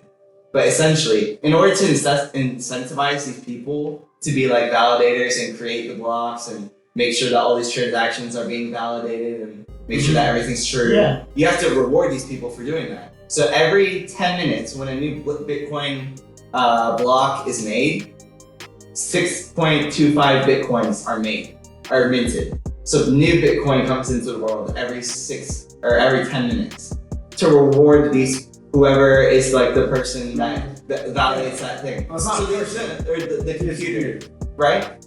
There's always a person behind the computer, or some group. So the idea is to kind of keep this decentralized ledger going where why would anyone be a validator if there's no reward behind it? Do you know what I mean? So Bitcoin, and if Bitcoin is doing well, then it's going to incentivize more people to use the network and to keep mining and so that's where a lot of what's the point? Bitcoin's different than the blockchain. Well, no, Bitcoin is kind of the byproduct of the blockchain, whereas it's a reward for using the platform almost. Yeah, I know. I just think you know what I'm saying this part about it? There is literally nothing stopping the government from building its own platform. And you see this thing with the stable coin. I'm not talking about that. Okay. I'm not talking about that. I'm talking about the government could literally build their own blockchain network. Okay. Their validators could be the Federal Reserve. Yep. And they have their own warehouses and stuff. And the Federal Reserve verifies all these transactions. Yep. Right? And all you do is say, okay, listen, I want to take this money out of my bank account. I got paid $500 today. Mm-hmm. I'm gonna take that out and just transfer that. I'm gonna convert that into my US dollar coin, which is the thing, but Eagle coin yeah, or whatever. yeah, Okay? okay, Okay? Yeah. But what I'm saying is, and then the US government goes, okay, take your Eagle coin, use it, it's free. You know, you pay for it, you know, whatever. They'll collect, they'll one obviously do US their- dollar equals one Eagle coin. Yeah, they'll do their taxes how they usually do and stuff like this. Okay, now if you're gonna do a transaction in Bitcoin, we're gonna tax you 1,000% of what we're gonna tax on Eagle coin. And they can just run it into the ground. You mean they can just make it so it would make no sense to use Bitcoin anymore. So what I'm saying is, just from that example, it shows you that there's nothing special about Bitcoin. No, I don't think that. Don't get me wrong. The fact that the government is using- coming its own thing. I'm using Bitcoin as an example just because it's like the biggest one right now. I don't think Bitcoin is special at all. Like, I think it's one of the worst cryptocurrencies, honestly, because There's a lot of people that disagree with you. No, in terms of I think there's a lot more of a use case for Ethereum. Okay, yeah. In terms of Mhm. what you can actually do with it and build and use in terms of things especially with Ethereum 2.0 gonna come out and things like Polygon that are making Ethereum transact faster and all this other stuff. Bitcoin 7 transactions a second when Visa can do 25,000 or something. It's not viable right now in terms of if it were to go mainstream. And you have products like Solana and stuff where these transactions are being done in thousands a second. So you definitely see where, in terms of the actual use case, Bitcoin doesn't compare to some of these other ones. It's just it's been the most widely adopted, especially by corporations. But what you said about the U.S. government started their own thing, that goes. Don't get me wrong, it could happen, but it goes completely against what everyone in the cryptocurrency community believes in, because the whole thing is about decentralization, getting away from having one individual thing. So if, say the government says, we're gonna do this Eagle coin, everyone's gonna just say nah, we're good. But what I'm saying is, if you have to pay $10,000 for $1,000 worth of Bitcoin, you're not good. You're not using their service. But you have to use their service. No, for that to happen. No. What they could do is just say we're gonna make Bitcoin illegal in the United States. That's what they've done in China. They basically outlawed and made cryptocurrencies illegal in China. Because what you can do with it is, okay, I'm gonna take all my Chinese money and convert it, right? Okay. I can convert it, and then what's tying you to China? You know what I'm saying? They want to get rid of all that because they want people to keep having the Chinese money because then they have to use it in China and stay involved. This is where we're going towards as a society. It's we want more less of this centralized power on us. And one of the biggest things is banks, right? What is the actual point of the bank? They just basically hold your money. You're not earning really any interest on your savings. Maybe 0.5%. Basically the point of the bank is it's this intrinsic trust that's been grandfathered in from society. Oh, the banks are trustworthy. And the whole reason why Satoshi created Bitcoin was because in 2008 when the market crashed and all these banks were corrupt and stuff, he said no, there's a way that we can do this peer-to-peer with cutting out this middleman that we don't necessarily need. There's no point other than there's obviously some points you can go and get a mortgage for a house or something like that, larger amounts of money. But in terms of holding your money, you could hold your money in your your digital wallet and or you said a stable coin or something and earn more than you would just sitting on your bank. And the whole point of the bank is so say I want to transfer money to Alex, right? I give the bank money, he gives the bank money, or however it goes. They verify that we're both who we say we are. Yeah. And that's where like the trust comes in. Whereas on the blockchain, if I was going to send some crypto to Alex, I don't even need to know who Alex is. That I just have my address, and I have his address. Yeah. And the algorithm, the math is what invalidates. It's like we don't need the bank to send money to each other. That's what I'm trying to say. Is what I don't think I maybe not articulated enough is that I'm not talking about what I said when the Federal Reserve and stuff. I'm talking about they have warehouses of computers, and what I'm trying to say is to a computer, whether it's a Federal Reserve computer or some guy in Sweden's computer, it's the same. It's the same. It's like the same math, right? So what I'm saying is, I'm not talking about like Chase and whatever, Lehman Brothers and AIG and all these people. I'm talking about, more of a higher level, like the government, but in terms of they're just the one. It's not like anyone can just go and set up their own mining thing if they have enough money. Do you know what I mean? It's not like, so I'm not saying like, it's not a person verifying it, it's a computer still. So it's really arbitrary who owns the warehouse of computers. Do you know what I mean? Well, but they're not doing it because they want Bitcoins in return. They're doing it because whatever they're providing. But like the whole idea is that if it's the Federal Reserve, that it's more centralized. That's the whole idea. Yeah, I get that. Want to get away from it. And like, so say like, I'm saying it's not the Federal Reserve who created the housing crisis. say you have $200, right? Say you're from somewhere in Africa and you want to open up a bank account. So you go and you want to open up a bank account. And they say, oh, sorry, like you don't have enough money. We're not gonna allow you. There's more than 1 billion people in the world. It's like close to 2 billion people that don't have access to a bank account because they don't meet the requirements. There's no requirements to just be able to download a digital wallet and hold your money there.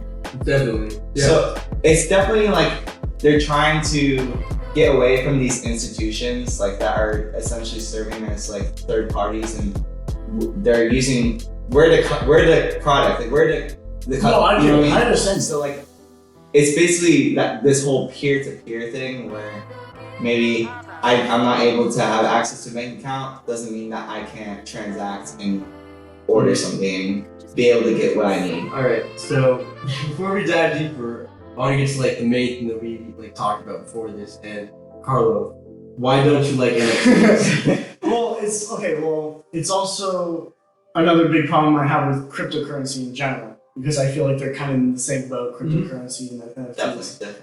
Is because everyone, especially younger people who are mostly the people who are into crypto and NFTs, always like to talk about how whatever these older people are ruining whatever. We're trying to save the planet. We're trying to do all these things, and cryptocurrency is honestly one of the worst things environmentally. Because the energy. Yeah, the amount of energy it consumes in terms of like whatever is like insane. You know what I mean? Just to agree and counter on that. So the amount of energy that is put into mining, and that's where all the energy is used for crypto, is like it can power like the 4 biggest cities in the world. Like, and that's a lot. Like the 4 or 5 biggest cities in the world, right?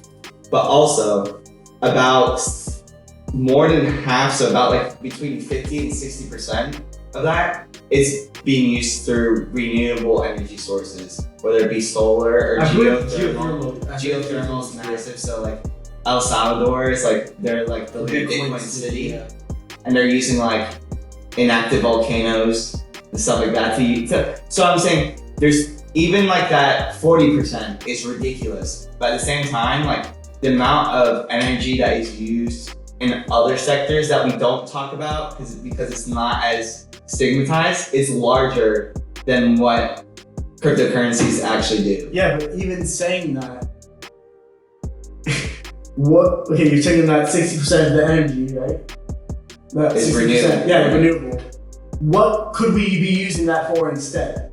Just think about like all that energy and what we're using it on. We're using it on warehouses to verify these things, right? Mm-hmm. When in reality, there are cities all over the world without electricity, without all these things. You could actually be building, El Salvador could be taking all that energy and actually, using it to give it to all of their people. You know what I'm saying? I think that's saying goal though. I think there's also like an argument to be made where which is more beneficial to more people. So by creating a system that allows for anonymous transactions to happen could benefit more people than, and this is kind of a selfish thing to say, but will that benefit and impact more people than providing a bunch of smaller towns and cities large amounts of energy? So like let's say in countries where, let's say women can't work. I get what he's saying. I know, it's easy to say with the lights on right here. I'm saying like it is a thing where I feel like we're just accustomed to thinking, well, this is a great innovation For us, yeah. right? For people who aren't being affected by not having this kind of energy in their lives. Do you mean? But I'm saying, where is it being applied to? Like in my mind, okay, it's a good idea, but is it good enough to use that amount of energy and take that amount of energy and invest it in this thing? You know what I mean? Yeah. So you have to do a kind of cost analysis in your head. Like, okay, great, I can buy something anonymously or whatever you want to say, whatever they can verify it. But in my mind, I'm not as desperate a need of that as someone who needs basic stuff that we take for granted. You know what I mean? Yeah. And so the one thing I would say on that before we go back into that NFT thing is so say like El Salvador as an example, it's not like one of like the greatest nations. It's a relatively like small like poor nation, but through Bitcoin, it's been able to almost like secure its future for its people in terms of how much money that they've made from consistently investing. So in that one aspect, they've actually done that, and they're gonna be able to use it for good. Now, We hope so. So say like, now of course, say like China has like billions of people, right? China is like massive for crypto mining. Even though cryptocurrencies are illegal there, the crypto mining is still allowed, right? Could they be using that power to like give a bunch of towns like power in like the more western parts of China where it's more like rural and that?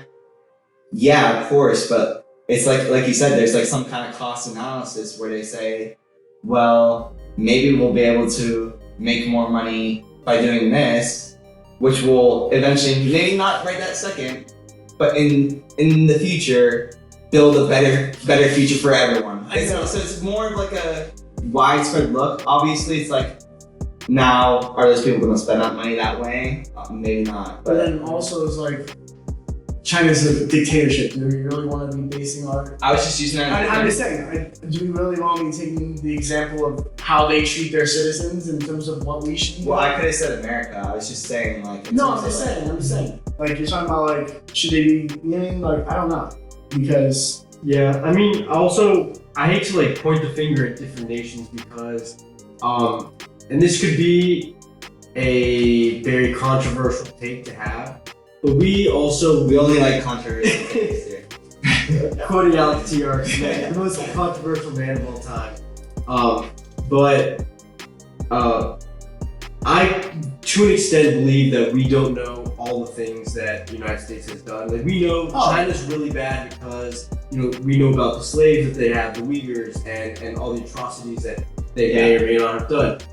Have we not done the same thing? The United States is just as bad. Exactly. It's hard to point the finger at a country that is just, the prime example. No, yeah, I understand that. And I think a lot of people, they blur the line between talking about a country and talking about a country's people. Mm-hmm. Does that make sense? Like if someone, say a politician says, oh, China is doing this, that isn't them being racist against Chinese people, right? Mm-hmm. Chinese people have nothing to do with what their government gets up to. Or the big companies. Yeah, exactly. And there's a lot of people, you know, I've seen a lot of like people talking about like whenever there was the whole thing with Iran and Well, you can that thing. The thing is, they're not upset with American people. They're upset with the American government and its leaders. Well, You know what I mean? So I think that gets a lot of like, especially with the media, that gets blown up for a lot. For and it's like the you know, they try to create this whole rift. well, with coronavirus and like the Asian hate becoming a lot higher because coronavirus started in China. So now like there's like this whole Stop Asian Hate campaign, which happened because these random Asian people that had nothing to do, they're just, most of them are US citizens living like law-abiding citizens, just minding their own business, getting beat up because they're Asian. So like that's where that blurred line kind of comes in.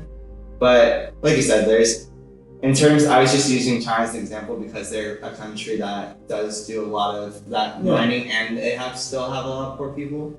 But to kind of circle back onto like the NFTs, what's your thought on people buying digital art, pixel art, and like these little pictures that are worth $300,000 to $1 million?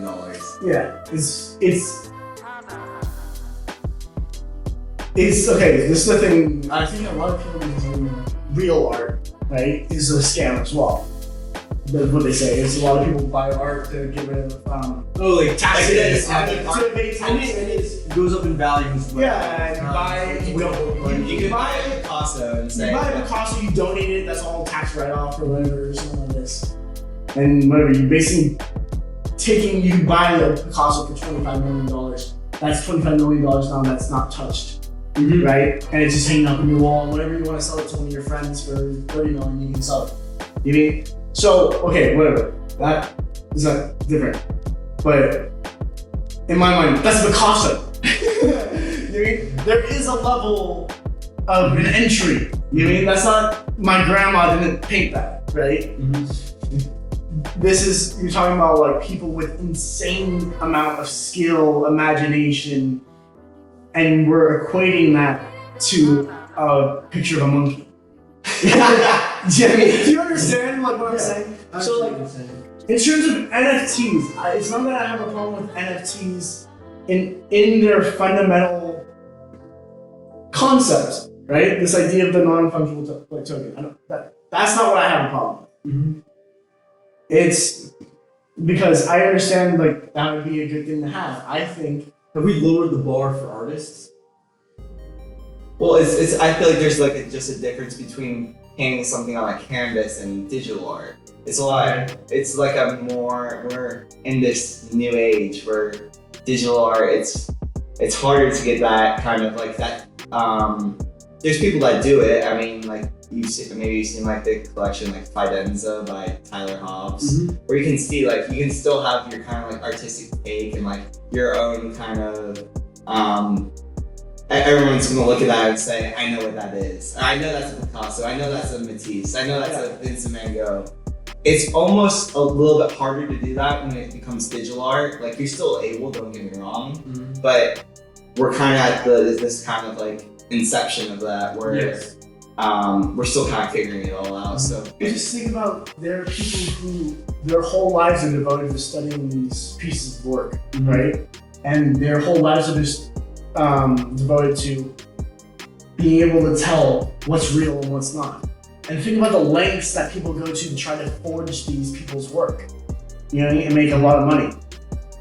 And what I'm saying is like, I don't think that's an equivalency, you know, in between that and the art that's being sold as an NFT. The whole idea though behind the NFT is that you don't need the person who knows what they're talking about because he has a token. Yeah, right?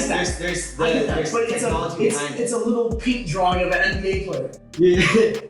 Do you know what I'm saying?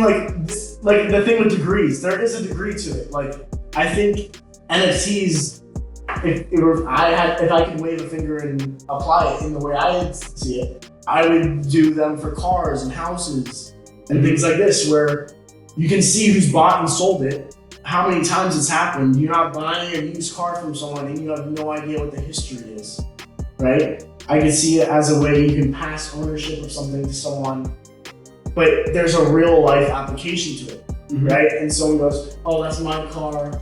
No, that's my car. And then you have the blockchain to back that up, right? That's a certificate of authenticity. Yeah, it's a certificate, but for what is being used right now, it's stupid. Okay, so here. Buying a profile pic for Twitter for $350,000 to me is stupid. Okay. I don't care. But this is the biggest point I want to make, right? About these NFTs. It's because I'm not saying people aren't making money off of this, right? We're not millionaires, basically. Yeah, but I don't equate people making a ton of money to it being a good idea. Okay, so this is what I'm Okay. At its core, it can still be idiotic, right? But okay, enough people can buy into it. It's like, you know exactly what it reminds me of? The whole GameStop thing. Okay. Right? Because GameStop isn't worth that much. Everyone knew that. Everyone knew GameStop wasn't worth that much. There is like a whole. I know. But I'm saying, I know there's a reason why they did that and stuff like this. But what I'm saying is, just because they got the stock price of that value doesn't really mean that GameStop is worth. And people make the same argument with Tesla. Like Tesla's not worth. It's not. $1 trillion or whatever. They put in potential in terms of the stock value. It makes no sense. Alright. It makes no sense. Alright. To just stop Carlo from talking for 15 minutes. This is a question I want to pose to you. Because right now, there is some NFTs that do hold some kind of utility and some that don't, right? Some of them, like you said, are just profile pictures of and art, those right? are going to die. That's right. Eventually they will. But no way. This is my question I have for you. A Rolex watch, right? Right. I can go and get a $10 watch at Walmart that does the exact same thing, if not more. So what makes Rolex, or even I can get a $100 watch that does the exact same thing. So what makes Rolex better than any other watch? Well, Why are people paying $20, $30, $40, $50,000 for a Rolex? right. Well, Just no, give me a because similar. your $100 watch is probably made out of some generic So, metal, okay, so leather. do you think Rolex that the or Rolex- they have like 24 So do you karat think- gold Do watches. you think that the Rolex is because it's worth so much because of what is in it, or because of the status it gives you in like the community? No, I understand what you're trying to say, but what I'm saying is There's that no Rolex. How much do you think that Rolex it costs to make versus the actual All right, price? but you can make this No, argument. no. I'm saying what's the margins on? How much do you think an iPhone costs to make? Okay, It's still a status symbol. No, No, yeah, what I'm saying the is- iPhone actually has use. I'm saying that the $10 watch can do the same thing as the Rolex.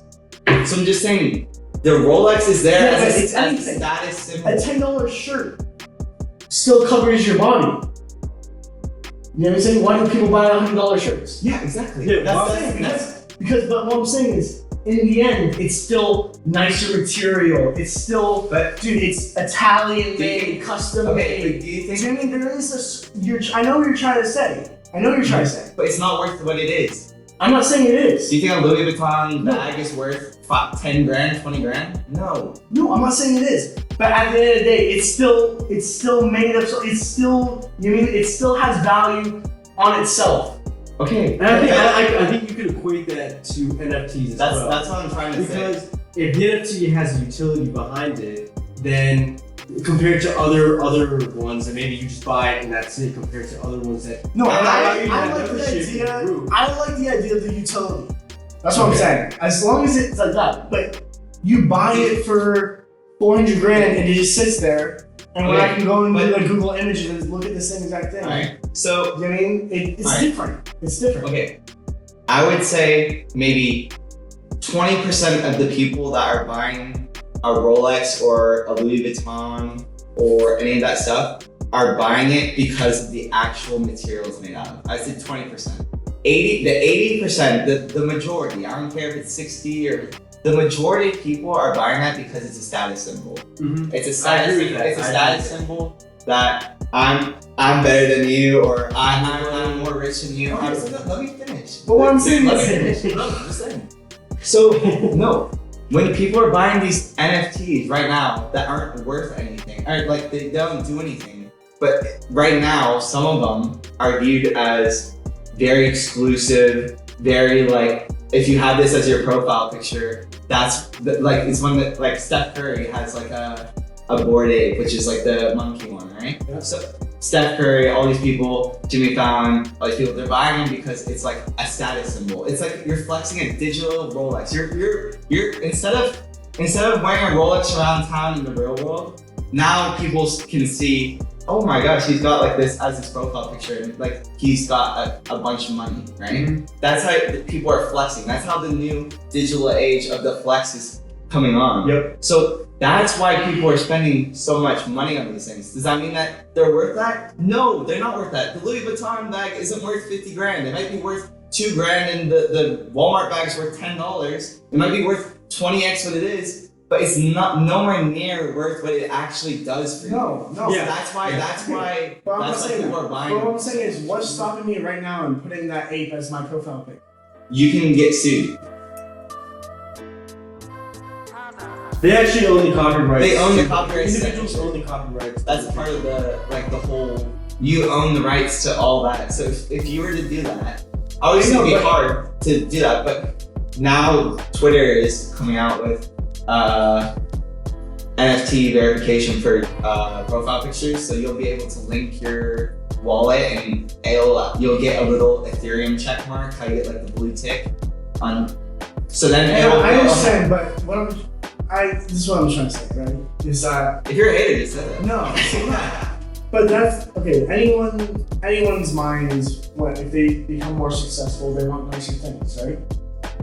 Mm-hmm. I started out when I was growing up. I had a $10 watch. Okay, now I'm making good money. Now I'm gonna get a really nice one, right? And you said like $10,000 watch. Same thing with a car. I'm driving a terrible car right now, old car. I want to get the nice luxury Bentley or whatever like this. What I'm saying is, having a picture,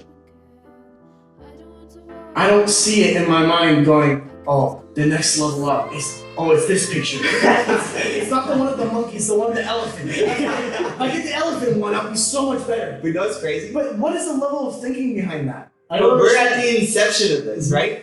We're just at the very beginning. We're at the very beginning of this. So it's so hard to grasp your head around because it doesn't make sense.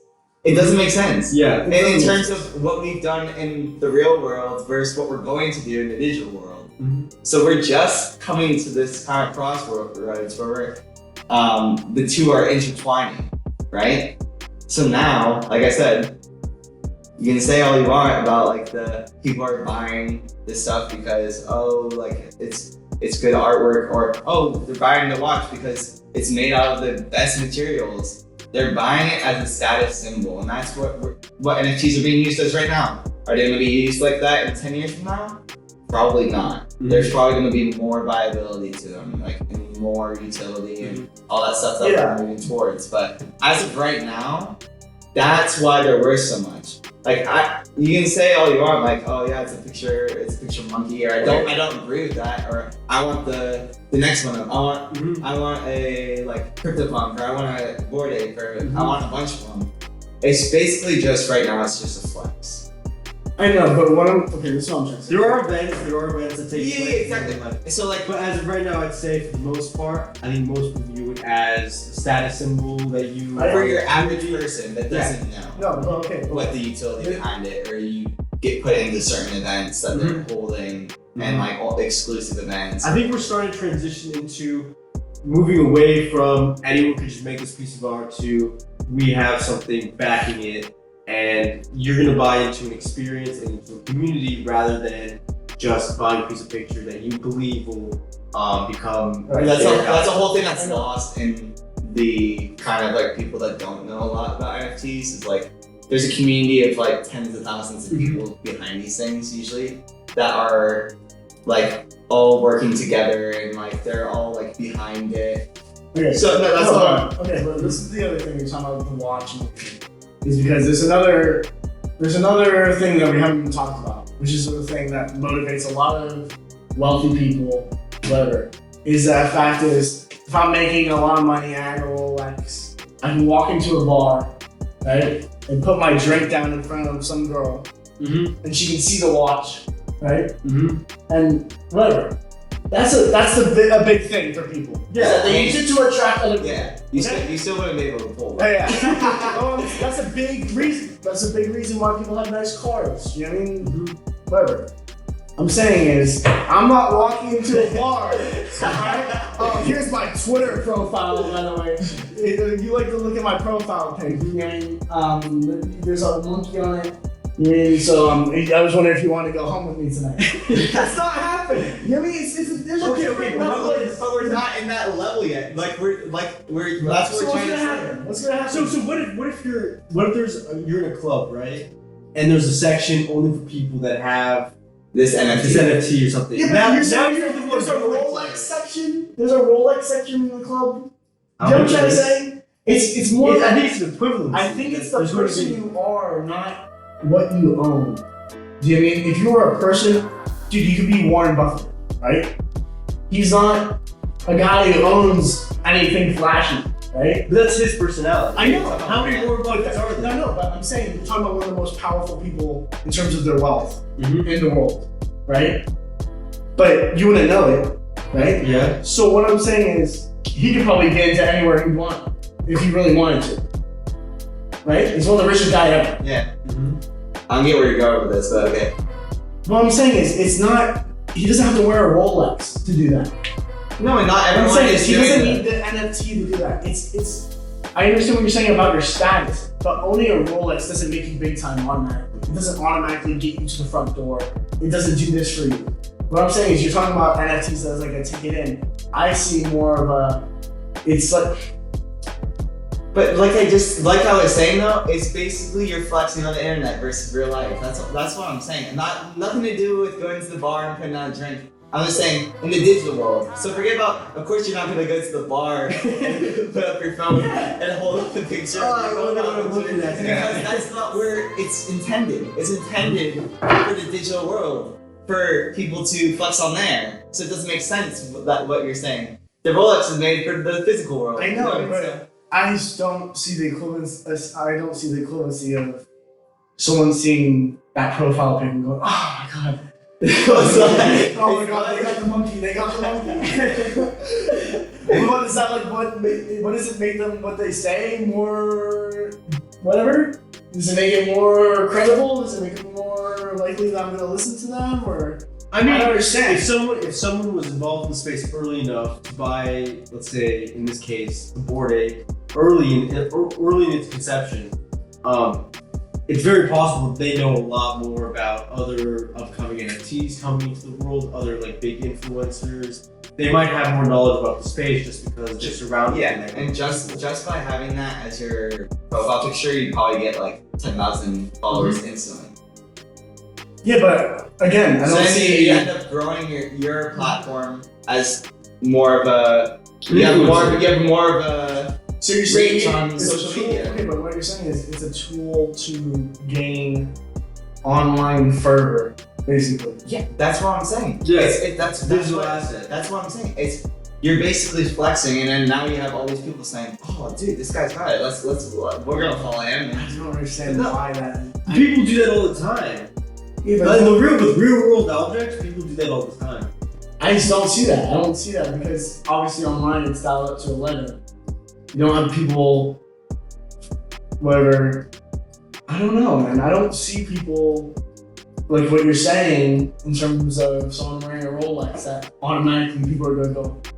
Well, I don't even know this guy. There's no one-for-one comparison because it's being used in a different way, but it's the same effect in terms of the flex or the status symbol, but it's being used in different ways. The Rolex is just to be like show that you're rich, whereas this might be used to it might show you that you're rich, but it also gives you like that kind of digital following along with it. You're also buying into something that's scarce. So you could right now go into, let's say, a Rolex store and buy a Rolex. Right. But if you go and try and buy like a CryptoPunk or for a Bored Ape, you have to find someone that's willing to sell that to you. There's only 10,000 of them. And so that still happens with like certain Rolex, pieces. They'll be able to like kind of, Yeah, exactly. Anything that's limited or scarce, there's already an intrinsic value that's added into it. Yeah, of course. So you're just buying into this like more exclusive where you can meet people, and there's a limited amount of it. I know, I'm just saying that at the end of the day, whatever Lamborghini makes 10 cars or whatever, at the end of the day, I can still get into my Lamborghini and drive it and touch it and enjoy it and put the top down and take it on a ride. I still understand what you're doing looking at your what you doing all day looking at your profile pic. You know what I mean? Like, I understand the effect it has, I guess. And there's some people that just buy watches and they sit at home. They never even wear them, or they buy pieces of memorabilia that just sit there, and it's just to have it. It's for your own personal enjoyment, I guess. I know, but at the end, like, again, right? It's like people who, I don't understand the people who collect shoes, right? And never wear the shoes. never wear them. They just have them in their house. But still, you can go up, touch them. I understand where you're coming This from. pair is from Jordan's game and when he played in 89 or whatever. And he shot this shot. It was another famous shot. This is the pair. And it's just like It's just hard to grasp something that's intangible or tangible. I'm just saying, In terms of Especially during a time where we can't go into a world and actually put our hands on something or like see the immediate benefit from it. I'm just saying, like, it's priced at a point where it's almost ridiculous. no, but you're in saying terms of what you can do. this other stuff Because the amount of money this is being transacted for is mind-boggling. Yeah, we're not saying that the amount of money is stupid. We're just we agree that the amount of money that it's going for and like in terms of actual use is insane ridiculous. amount. But we're just saying this is why that's happening. I know, but what I'm trying to say is like, take the Rolex, take the Lamborghini. I'm pretty sure Lamborghini has like a Volkswagen engine, because it's owned by Volkswagen. The fact is, like, it's more of the craft of it is what entices people. Rolex, it has 1,000 gears. It's been meticulously put together by someone who's been making watches since they invented the wristwatch. Like in Switzerland or Exactly. There's a story behind it. yeah, there's a story behind it. Whatever, they handcrafted, custom made this Lamborghini. It's the only one that's whatever. But in my mind, someone just drew a picture, added on a digital ownership thing, and sent it off. It's not the same for me. You know what I mean? Like in terms of maybe I think that's just how, like, as a society, I we all- can't that's how we- appreciate what went into making it because And you're with like the 95% majority of people. Like Yes. that's how 95% of people think right now. Because we're just at the beginning of this. I'm just saying because I could make an NFT tomorrow. Yep. I couldn't make a 100%. Rolex tomorrow. I couldn't wake up tomorrow and make a Rolex or anything that's nice. Yeah, but Or anything. it goes back to are you gonna make a Rolex quality NFT or are you gonna make a $10 Walmart quality NFT? It just goes into that. Okay, but what I'm saying, this is my point though. What do you think is harder? To jump from a terrible quality NFT to a Rolex quality NFT? Or make a $10 watch and then make a Rolex watch?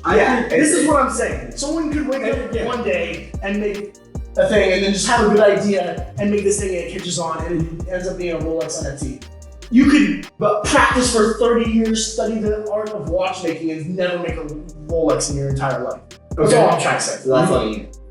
That's all I'm trying to say is the gap between the quality. I know you're talking about the difference in quality and It's a lot easier. It's a lot easier to scale in the NFT world than anywhere else. Yes, Definitely. 100%. And I think that diminishes the value of it to me. I think what's a big thing that transitions between both the Rolex or the Lamborghini to the NFT is the community behind it. Right. So it's like if I saw a picture of a one-of-one Lamborghini, I would of course have no idea. I'd be like, that's a Lamborghini. I would have no idea that is the one-of-one because I'm not part of the community that follows Right. cars or whatever.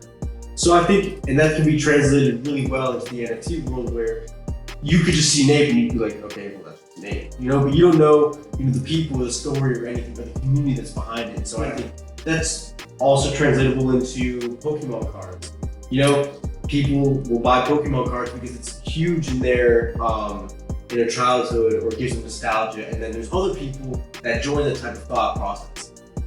That's all trade. I think at the end of the day, the way things are priced for the community, it's like a signed jersey. Like some rich guy might get like a signed Frank Lampard jersey from Chelsea and be like, oh, this is cool. Like he was like a really good player, all this stuff.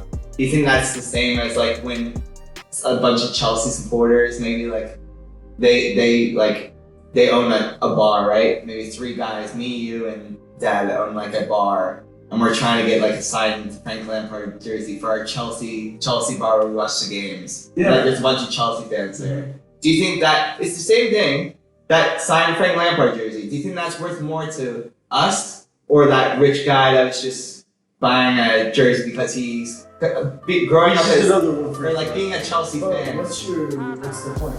There's a community behind these people that are there from the beginning. They don't just come out and they're worth $300,000. They were worth like $200 in the beginning.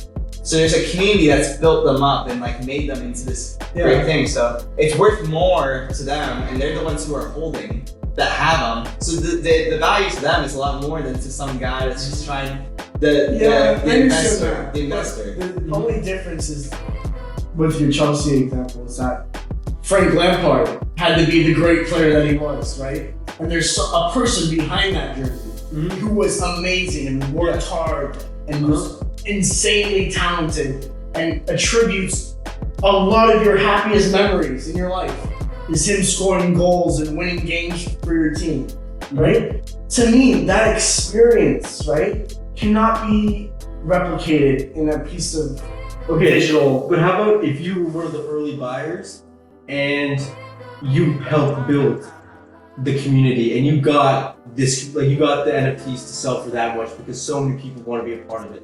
So all those memories. That's where If we're talking about a mass scale in the future, what percent of people are that? Is that? In the future, I'm saying. In the future, what percent of people are going to be the ones who are building these communities? What Alex is trying to say is, or what he is saying, is that the hard work that Frank Lampard did was out front and for everyone to see, whereas the hard work behind all this stuff was kind of behind the scenes and not everyone knows about it. There's a lot of hard work being done. Hard work in terms of what, marketing? You're saying? There's no one-for-one translation into exactly the same thing. We're just trying to get some kind of example, you know? I know. I'm just saying that some Frank Lampard's jersey, right? Signed jersey. And then you can take another Chelsea player, right? John Terry. No, not John Terry. But someone who's not as well known. Go single out. Yeah. There is a difference in that.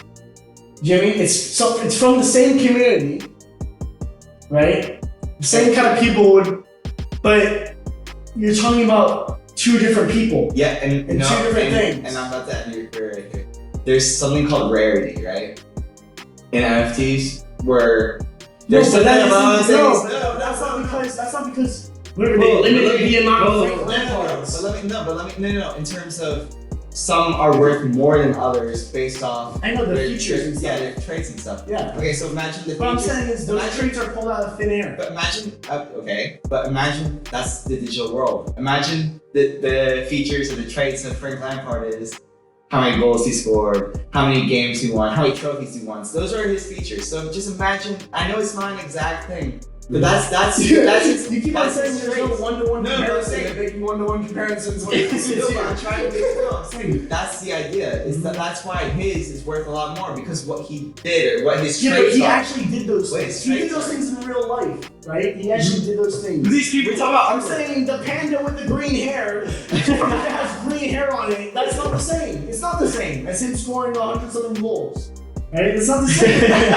Just because the guy chose green when he painted it on, not red. Oh, if it was red, it was $2,000 less. Yeah. But at the end of the day, it's about the community that supports the project. And I think another thing that differentiates the individual, let's say, athlete compared to a community building this whole thing is it's just that one guy doing the journey kind of by himself in a sense. Like he's the one doing that. He has to put in all the work. His stats are individual. Yeah.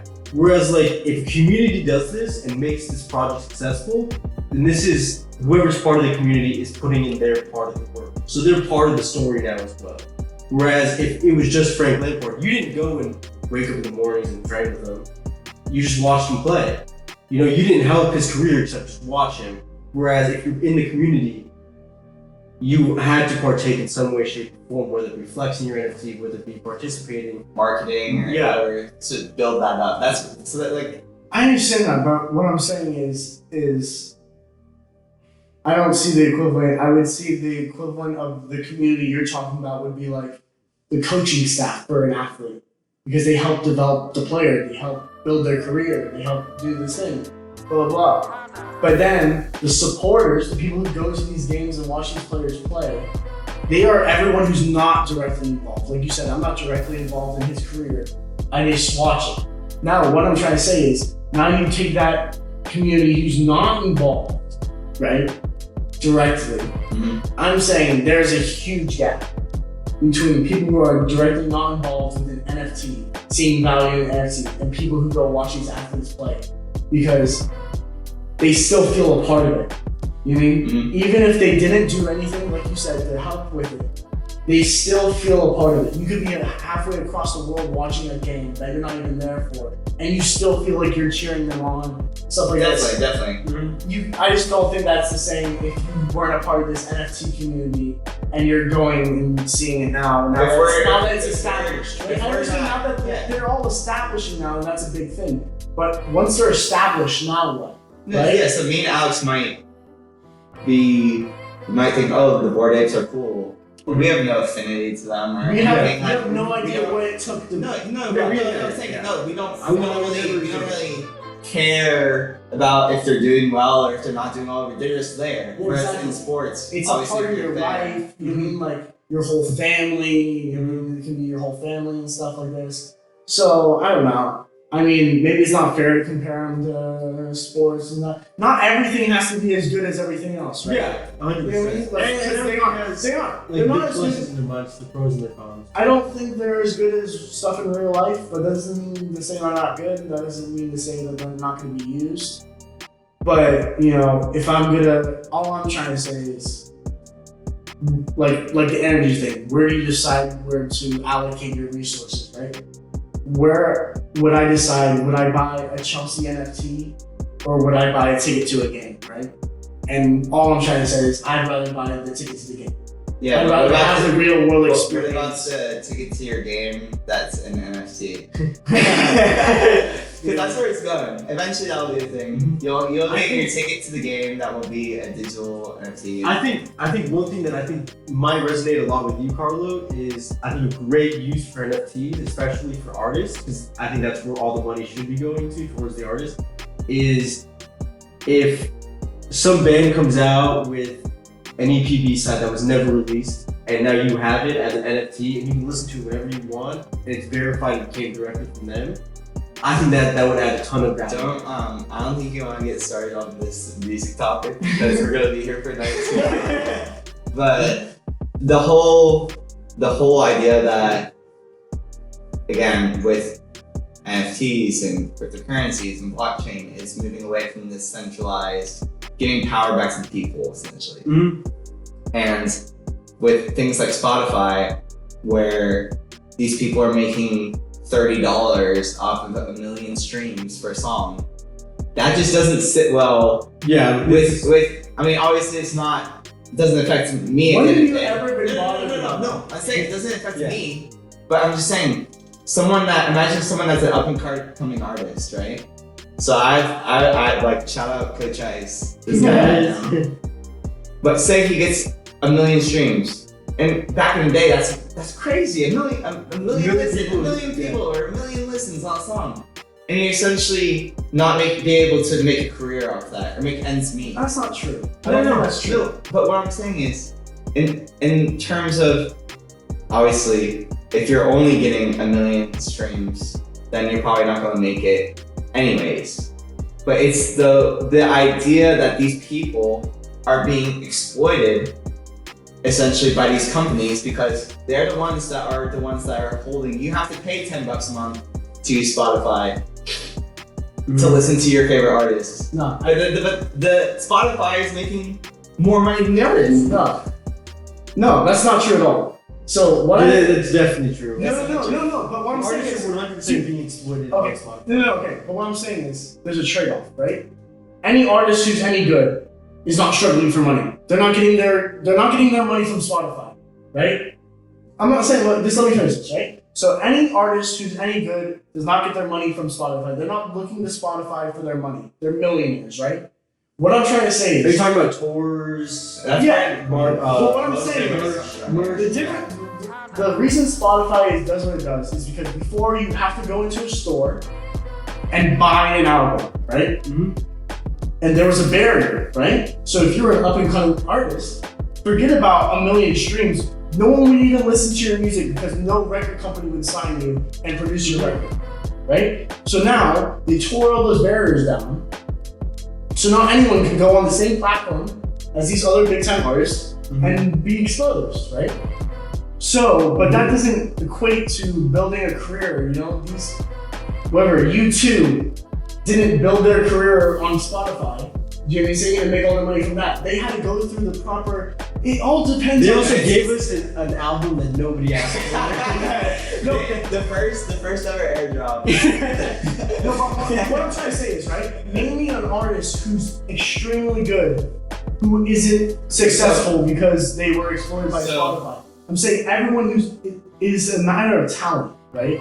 I think it's people not realizing that maybe they're not as good as they think they are. Okay, so we're talking about Billie Eilish, who was like, what, 17 when she made it big? She won how many Grammys?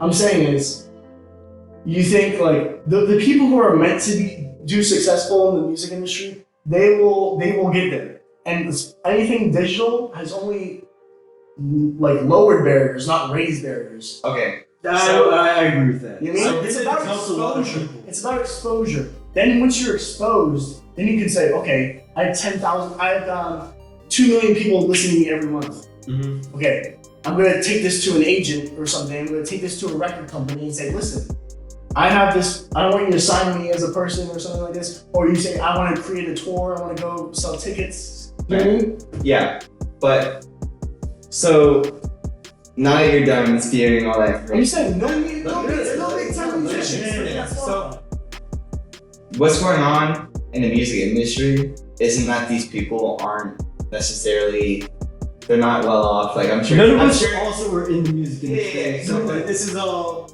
It's all conjecture. Yeah. But the idea is, okay, just because these people are well off or whatever, does that mean that they shouldn't be making the amount of money that they could be making on like these streaming services in terms of the amount of listeners and viewers that they're bringing? They're bringing all, like you said, someone has 30 million monthly listeners. They're bringing all those people to that platform. Maybe not all of them, but a lot of them are like, that could be their favorite artist. So you get that.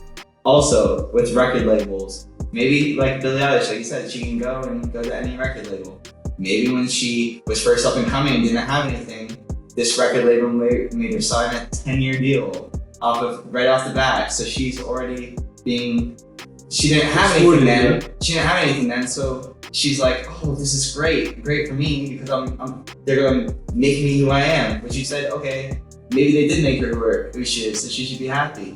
But at the end of the day, a lot of the whole idea is to put the power back in the artist. And a lot of these artists don't even a lot of these artists don't even own the rights to their own songs, like the masters. So a lot of these artists, they can't do anything with their own music. They can't. It's all these record labels that are making all the money off their music because they don't actually own the rights to their own music. So they can't do anything outside with their music besides do concerts. Everything else with their revolving around their music plays on the radio, all this stuff. The money's going directly to the record labels and all this stuff. So that's where they're being exploited, and that's where they're trying to get, maybe not back into their hands, but they're trying to give some kind of power back to the artists in terms of being able to own the rights to their own stuff that they've created. Okay, but you just changed from getting exploited by Spotify to getting exploited by record labels. Well, it's the music industry. I'm saying Spotify's doing the same thing though by paying them like literally chump change for bringing all these I know, but listeners. the thing is, how much should one artist get per listen to a song? What is the number? Right? Because you used to walk into a store and buy an album for $10. And you could spin that album around as many times as you want. But you paid $10 for it. You could spin it around a million times. How much money per time around the album does the person get? That's like They only get $10. I'm saying, but you have to make it equivalent. Dude, music, you can listen to a song on repeat. A song could be a minute long. If you listen to it, you know what I'm trying to say? You buy an album for $10 and you can listen to it over and over again. You've only paid $10. How much of that album money does the artist get? I don't know that. And I'm not saying that like. Yeah, so exactly. Smoke screen away from anything, because like I think. But he said that $10 isn't going to the artist, like Alex is saying. Maybe only like one. If $1 of that $10 went to the artist, would you say that's all right? Off the CD. If you bought a CD for $10, thinking that No, but I'm not saying that. But I'm saying is people are talking about they're getting pennies on the dollar per listen. less like fractions of a Yeah, fraction. whatever. But what I'm saying is, like, how much do you understand how many listens total go through Spotify?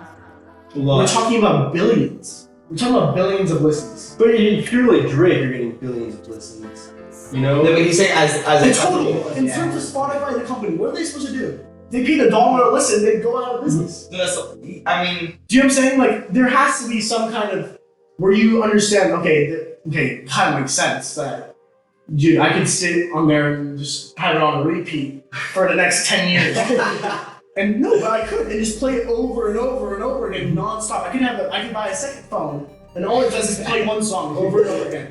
and you'd be the only person. And it's Luca's song, so he gets money every time I'm only paying $5 a month, but Luca's getting, if I listen to it once, he gets $1, right? So if I can get it up to, do you know what I'm trying to say though? Like, there has to be a reality of, music is something that's going on all the time. People are listening to music all the time.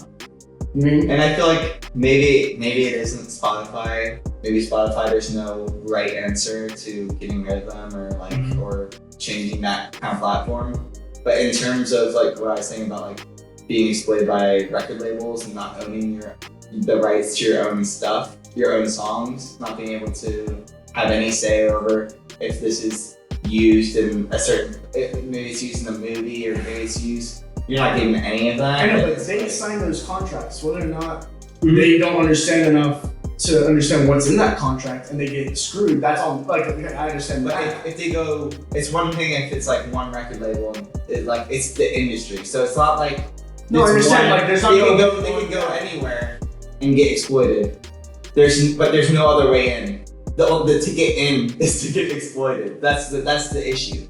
That's the fundamental problem. I know, but what I'm saying is now, because it used to be the difference between now and then is record labels, they would go to the press and make your records for you and actually distribute them, put them in the stores, and you could never do that by yourself. But what I'm saying is, let's keep on using Billie Eilish. She could go in her house, build a little studio with a really nice microphone, blah blah, and say, like what I'm saying is, and put herself on Spotify. Right? She'd have to be out of contract though. I know, I'm saying, but out of contract, she could do this. And it's still her. It's still her. The fact that it wasn't made by a record label now is irrelevant because it's all digital. I mean, that kind of barrier now is going to go away, I think, because there's no more physical music. Yeah, but I think where the issue is It's like producers and stuff like that.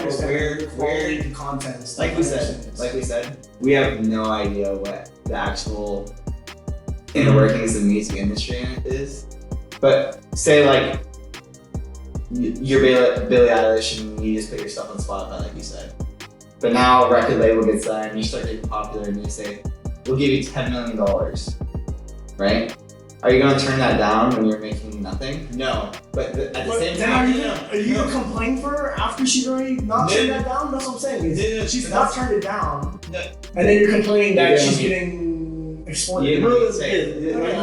It's like it doesn't matter how much money it is. If she's getting paid $5 million, say it's like even $1 million, she's probably not gonna turn that down. I mean, she could be making $100 million, but she doesn't know that. Do you know what I mean? Maybe the record label's gonna make 90 million off of her, but she's only gonna see 5 or 10 million. Obviously, she's doing well. Like great for her and all that. But does that make it right? That's the fundamental issue. It should be like devil's advocate throughout this whole conversation. I think it's also important to recognize the risk that record companies have when they do sign an artist, because they don't know. Yeah, exactly. They also know. They can make one album and then be done. Yeah, just be a one and done. One hit wonder. Right. Yeah. And so I think at the end of the day, it's kind of like the artists that do decide to go independent, they don't get their and they are really good. They don't have like the same recognition, and they don't get paid the same, even though they constantly produce their own music and don't have like record labels supporting them. Like how do we give them more power than what they already have? Right. But the thing is, we go back to this whole NFT thing, right? So we're talking about we wanted to get away from Spotify, and now we moved to a model where you buy an NFT for a band, right? And that NFT gives you access to that band's music. Is that what we're saying? I mean, it's a possibility. I'm not saying that's necessarily what's going to happen. I'm just saying, is that what the kind of idea is, that you buy an NFT for a band and then you get the access to the music, where they get all the money made direct to them? Yeah, maybe they have their own off-stream or off, like whatever, off. Or you get airdrop like your album or something, just like YouTube did. I'm just saying, like, I feel like that's just going back to the record store in terms of people will be selecting the music that they enjoy, and that will actually decline the amount of upcoming artists that are exposed, because if you have to pay in order to listen to their music. Well, I'm talking about like an exclusive album that is limited amount. Yeah, like a B-side. Well, that's something different. That's what I was talking about. Oh, well, that's something different. If it was an album that no one else had except the people who bought it, like kind of like a limited release. Like a limited release, like a you know, I don't want to. You know the Killers when they came out with what's the song you showed me a while ago? The Wind one? Oh, Four Winds. Yeah, Four Winds. You know, that was like a B-side that I hadn't heard for a long time. And it wasn't on Spotify. The only reason I had it is because I had it on the physical record. Mm-hmm. So like, if that never went on Spotify and that never went anywhere, and then I'll out of nowhere they're like, would you pay for that digital song just to have it? And forget about an NFT. If you could have that in your library of music, and if you have the album art as well, and you put that as your profile picture. But what I'm saying is, would I pay for it? I don't. You used to pay for songs on iTunes. That's how it is. I know, but what the difference is? Would I pay $30,000 for it? Would you pay just to say that, and then put it whenever I had people over, I play the song, and then they know. You know, this is the exclusive song, the $30,000 song. Well, no one's saying. We're talking about the flex, the digital flex. But we're not saying this is a one of one. We're saying that anyone can have access to this. But I'm as just long saying, as it they would be pay. a flex. If you could play that music in your house, If you play that song in your house, people would know, oh my god, he paid $30,000. Okay. Do you know what I mean? Let's say you're filled with a community of people that love the Killers, and none of them have it. You don't think that there's going to be someone within that community that's going to be like, I'm buying this so that I can flex it within that community? And you know what's crazy? Like, in terms of, to get down into like the technicals of like smart contracts, I know this is like, has to do with like blockchain technology in general. But say you bought that song for $30,000 now, right? In that smart contract, there could be a thing that says every time it's played, every time that song gets played, you get a penny or something, right? Or at any time that someone else, if you sell that song on, if someone else sells it for $30,000, you get a fraction of that cost. So every single next transaction, as long as it keeps going, it's like a pyramid scheme almost. Yeah. In terms of I'm saying as long as it keeps going. No, yeah, I'm just saying. you could, in terms of, that's where some other value comes into it. The more it gets traded around and all that stuff, you could actually get this passive income by. I know. I'm just saying, like, the difference between. That's the same thing that people say about cryptocurrency and NFTs, right? And why I don't make them equivalent to stocks is because, okay, maybe you buy some and they can go up in value, and you go on Robinhood and it's the same kind of chart with the line going up and down, right? Mm-hmm. At the end of the day, I might buy a Nintendo stock, and that's because there's a company that produces games I play and I enjoy, and I see other people playing them, and I think that they have value. I think they'll be successful. I'm gonna invest some money in the company. The difference between that is cryptocurrency is all speculation. Cryptocurrency could crash the next night. I would argue that point very well. If the iTunes store, if you went back to 2008 and you could invest in only the App Store for Apple, would you invest in it when it was only the lighter, when there was only the lighter app or the drinking beer app? You know what I'm talking about? Like, that's in the store. If you could only invest in the platform or the code of the app store. So like every app had a stock associated with it. Yeah.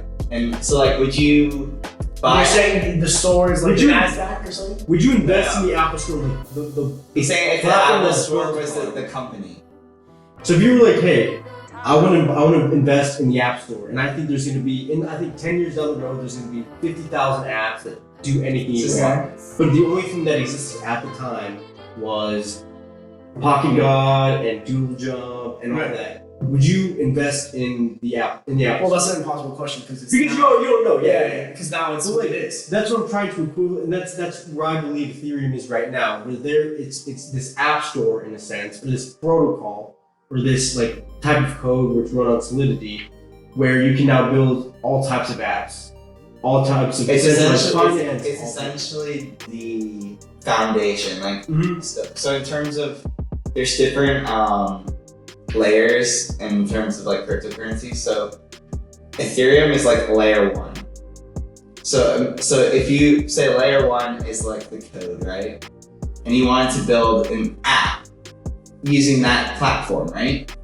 Your code, your software engineer, like Swift, right? So right now, there's only a few things really that, like you said, we're at the inception of the App Store where there's only a few apps and there's Doodle Jump and all this stuff. But in 10 years from now, when like there's gonna be all this stuff built on top of Ethereum, right?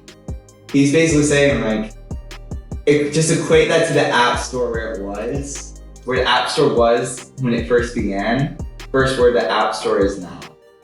And just take that concept and put that towards Ethereum. I know, but I don't understand. Ethereum is, don't get me wrong, there's a reason why Ethereum is like the number 2 cryptocurrency in the world. It's because, number 1, in my opinion, it's better than Bitcoin.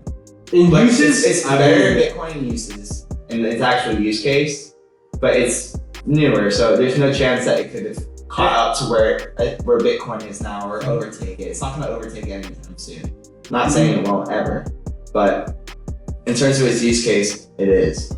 But it's one of like you said, there's maybe 10,000 other cryptocurrencies that do nothing. That are just so that's where you're looking at. Whereas we're kind of looking at it as there is all that stuff, but we're looking at like the creme de la creme. We're looking at the top of like what could be and what's going to survive. All those coins that you're talking about that have nothing behind them. Dogecoin, Dogecoin has like memes behind it and stuff. like a meme people. Don't underestimate the power like of memes. 90% of like altcoins and stuff will eventually be worth like barely anything. Like there's going to be like cryptocurrencies right now. There's going to be like a there's .com bubble. Yeah. You know like how the .com crash where all these like, pets.com, Amazon. Everything.com. Yeah, Amazon, right? All that crashed. 90% of those companies went to zero. The ones that survived were the Amazons, You know what I mean? Yeah. There's a few that are going to survive. Ethereum's going to be one of those because of what it's being able to use for. But that's what I'm saying. I'm just making the point of anything, whether it's anything, NFT, cryptocurrency. If there's nothing actually there, if there's nothing intrinsic about it that has value, then you can't convince me that it's worth what it's worth, right? Yeah, I agree that. Because what you're talking about is not really a currency. You're talking about a platform, right? And I understand investing in a platform, but I don't even understand investing in like a coin. So that's why I was trying to say with, like, when I was explaining Bitcoin earlier, is like the actual Bitcoin is like it's pretty basic. It's like the offspring of the blockchain platform. Right? So like when you're basically investing in that platform, and that's why it's not like a stock or anything, because it's like tokenizing the idea of the blockchain. So people who basically buy Ethereum say, we think Ethereum is going to be the platform that takes off, and that's why we're gonna buy Ethereum coins, and we think that it's going to be the next big thing, and we think it's going to be used in all these different ways. That's why people buy the token and like. Yeah, I understand that. And I think especially like with Ethereum 2.0, I like think it's going to things especially with lower gas fees, because that's stopping everything pretty well. Yeah. In my opinion. But don't get me wrong, I think gas fees are necessary on Ethereum because unlike Bitcoin, there's it's like an endless amount. There's no cap to the amount of Ethereum. Yeah. Like there's unlimited Ethereum essentially in theory, right? So when you're gonna keep producing currency, it could be like in Zimbabwe where they have like $1 trillion bill that's worth, or $1 billion bill that's worth. Why don't they just cap it? It was just a design choice. And the thing is, the way that it works actually works because they're burning Ethereum. So they're obviously creating some, but there's always going to be Ethereum that's taken out of the supply. So it's like a healthy growth. It's like the inflationary time. Yeah. I understand, but the people have to end up paying for the gas. Yeah, I mean that's a. Yeah. Just how it works, no? Yeah, I mean, I think this was like a pretty good conversation. One thing I want to ask you guys, what are your plans? How would you see yourself in the next, let's say, year?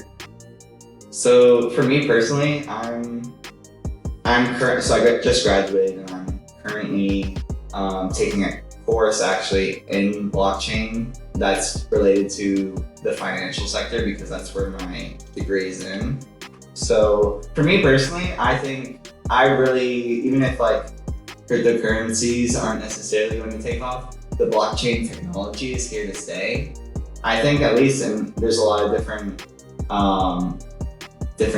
especially in like the banking world with XRP and like Ripple, there's a lot of different use cases in terms of how it's going to improve the financial sector and how it's going to improve areas that I've like studied in over the past like 4 to 6 years.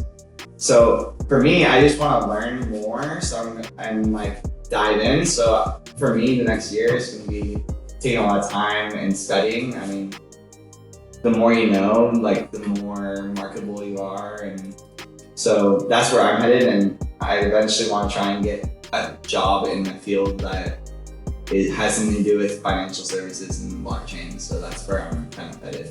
Great. How about you, Carlo? So I graduate with my software engineering degree in May, something like that. And then from there, I'm getting an MBA. So I'll do that for the next 2 years because I have so much eligibility that I can stay and get a master's degree. So, and I want to work. The reason I'm getting an MBA is because I'm more of a business guy, but I want to work in the software industry.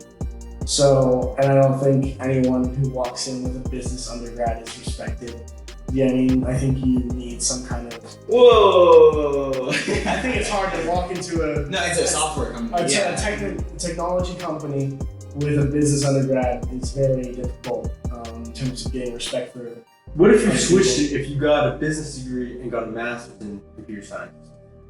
No, Is it's it impossible. I feel like you need the 4-year degree to be the one that's because like It's based it's on almost like the continuation. It's yeah, continuation. the master's is like obviously it's like furthering your knowledge. Mhm. So if Yeah. you just come in and like you didn't really have any knowledge, I guess. Like you didn't. NBA is a bit different in the way that works because A lot of the concepts are real world. concepts are real world, not that hard to grasp. I'm not saying it's easy, but you see different people from different fields all over the place get MBAs, Yeah, whether it's definitely. health or anything. The thing for me is that I wanted to get my undergraduate degree in the field that I want to work in, so I understand the technical aspect of it. I would never want to help run a company where I don't even understand what they're doing or the concepts behind what they're doing. And I also thought that just maybe in engineering in general, there can be a lot of people who have a communication gap. They might be really intelligent, but they can't articulate what they're trying to say or paint the picture for people. And that could be a problem. You could have the best idea in the world, but if you don't know how to sell it or explain it to someone, it's worthless, right? So also helping connect those two sides of the industry, whether it's the business and the technology together. So understanding a bit of both from each side, so you can kind of act in the middle of that. So that's what I'm trying to do. Okay, really cool. Last question, and this is it's a little bit deep. The fourth last question. Sorry. But it came to my head. We told this was gonna be 30 minutes.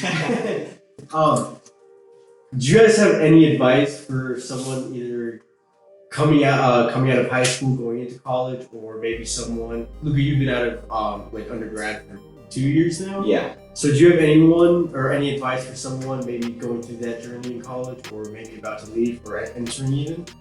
So I guess what I would say is it's okay to not know what you want to do entering college.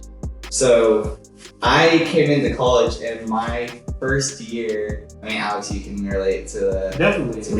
yeah. 100%. Path change, but I came in and I was a chemistry major.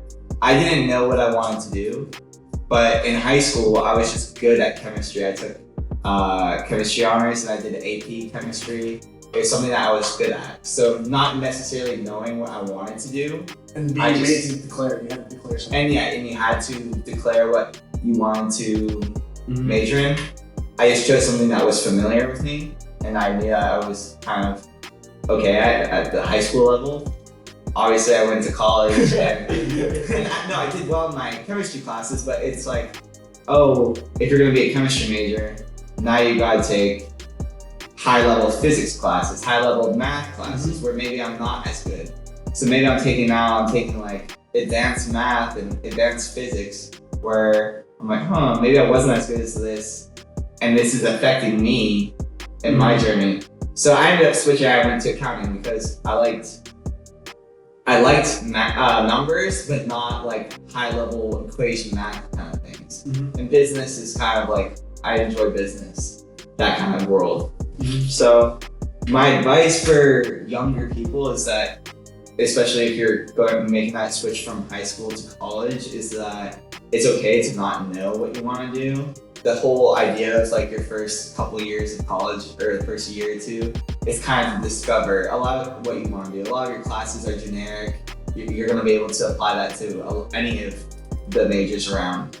So that's really important to, at the same time, don't just mess around and not focus. Be actively thinking about what you enjoy doing and how you can make that into a career. And I think by doing that, you'll be able to kind of develop a trail that you want to go on. And then in terms of getting out of college and joining the real world, I guess. So I took up a job during my master's. I mean, a lot of people aren't going to say this or tell you this, but the master's degree is I feel it's a lot easier than your undergraduate. You have a lot more time on your hands. A lot of people that are doing master's degrees are working full-time jobs and they go to school at night, that kind of thing. So it's a lot less demanding. It's a lot more of you're working on the concepts and like getting a better grasp than doing busy work and a bunch of homework that's I can tell you right now, I don't even know all the homework I did that was not necessary.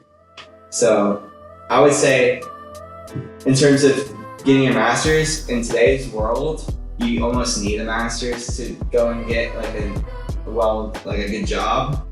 So I would go get your master's, but at the same time, get some kind of work experience where you can, whether it be an internship or a job in a field that you think, oh, I might enjoy this. So when you get out and you're looking for a job, now you have some kind of understanding of either the way that you want to go because you did that internship or you did that job, or, oh, maybe I don't like this, so maybe I'm going to go in a different path along the same kind of sector.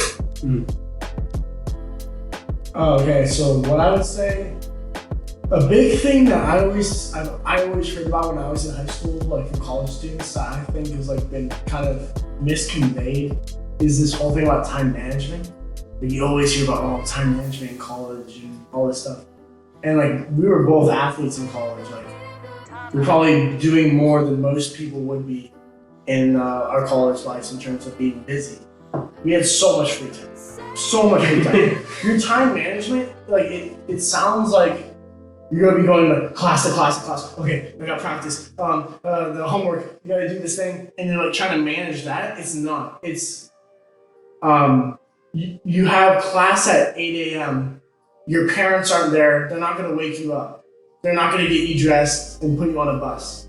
You have to do it all yourself, and you have to be disciplined enough to do that and get up every morning and use your free time to actually get your work done. Because you can't have your free time and do nothing. Like just play games, hang out with your friends, go out and party or whatever.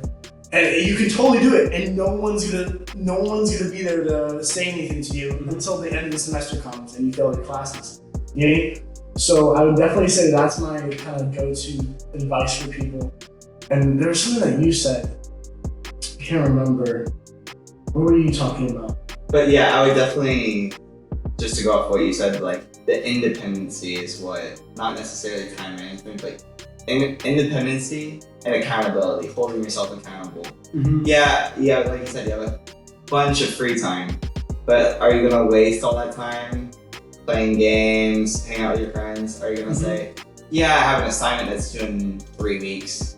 Maybe I'll do a little bit every night and not wait till that last day. Don't get me wrong, I waited till the last day every time, but it's just like holding yourself accountable and being independent and not having that like almost like thing to fall back on, which is usually your parents in high school. Yeah, and another thing is like if you don't have that kind of thing, if you're not like an athlete going into school or something, you don't have like that kind of team thing, it can be hard because I understand that because like whatever, you go into a team in college, you already got your little family with your 25 people you can rely on and hang out with, blah, blah, you're spending time with them. You know, usually when we're hanging out and going out, it's with your teammates, right? So if you're going to a school and it's just you, right, and that's why people go and join these fraternities and stuff, which I understand. But maybe that's not for everyone. You just have to find something. You know, you find your little club, organization. It's just do that. Like that's better than, you know, it might be like, oh, well, I wasn't really in any clubs or like in high school. Or that's not kind of like my thing. Like, just gotta put yourself out there. You just gotta dive in there. Like you're not gonna have a good experience by yourself, like in your dorm the whole time. You gotta get out, meet new people. Drink some beers. Yeah, 100%. Man. Like that's how it has to be done because, you know, at the end of the day, it's really not what you know, it's who you know. And it's those relationships that you build. You know, if you ask a lot of people, I don't know about other, I'm sure like medicine is different, but engineering or stuff, you ask people in actual jobs, like, oh, how much of, what percent of your degree would you say you're using in your job right now? It's nothing above 20%. Yeah, if 20, yeah. If that. It's a lot of on-the-job training, the degrees there, show that you do understand the concepts behind the work. And you know how to learn. You can learn. I think it's the most important skill You're to have. able to be taught, this stuff At a high degree. at a higher degree. But in terms of being able to recite the second law of thermodynamics, right, is just not a kind of realistic thing. Yeah. Especially when you're not even specializing in that area, taking core classes or whatever. So I would focus, obviously focus on your classes, but like focus on, building relationships with people. I can't even, list how many stories you hear about people who knew people in college. They go off one way, they go off another. Then you might need something. Oh my God, I knew this guy. I know he went into this kind of field. I'm gonna call him up. Hey, oh yeah, I'm trying to get into this. Maybe he went into cryptocurrency, right? And I'm trying to get involved in cryptocurrency. And then this is how things start working out for you. People are, you open doors for people in any way you can, the things that you know, and hopefully they do the same for you. Yeah. It all comes back around. Yeah. There's a saying, it's sleep more than you study. You know what I'm talking about? I don't know about that, but 100%, if you had to choose between having 1 more hour of sleep and 1 more hour of studying, choose to sleep. Yeah. You're not You already gonna fail. You're not if you don't know it by then, 1 more hour isn't gonna help you. 100%. But sleep more than you study more than you party, and party as much as you can. That's great. Yeah, but thank you guys so much for this long discussion. Thanks for having us. Thanks for having us. But I'd love to have you guys again. Yeah.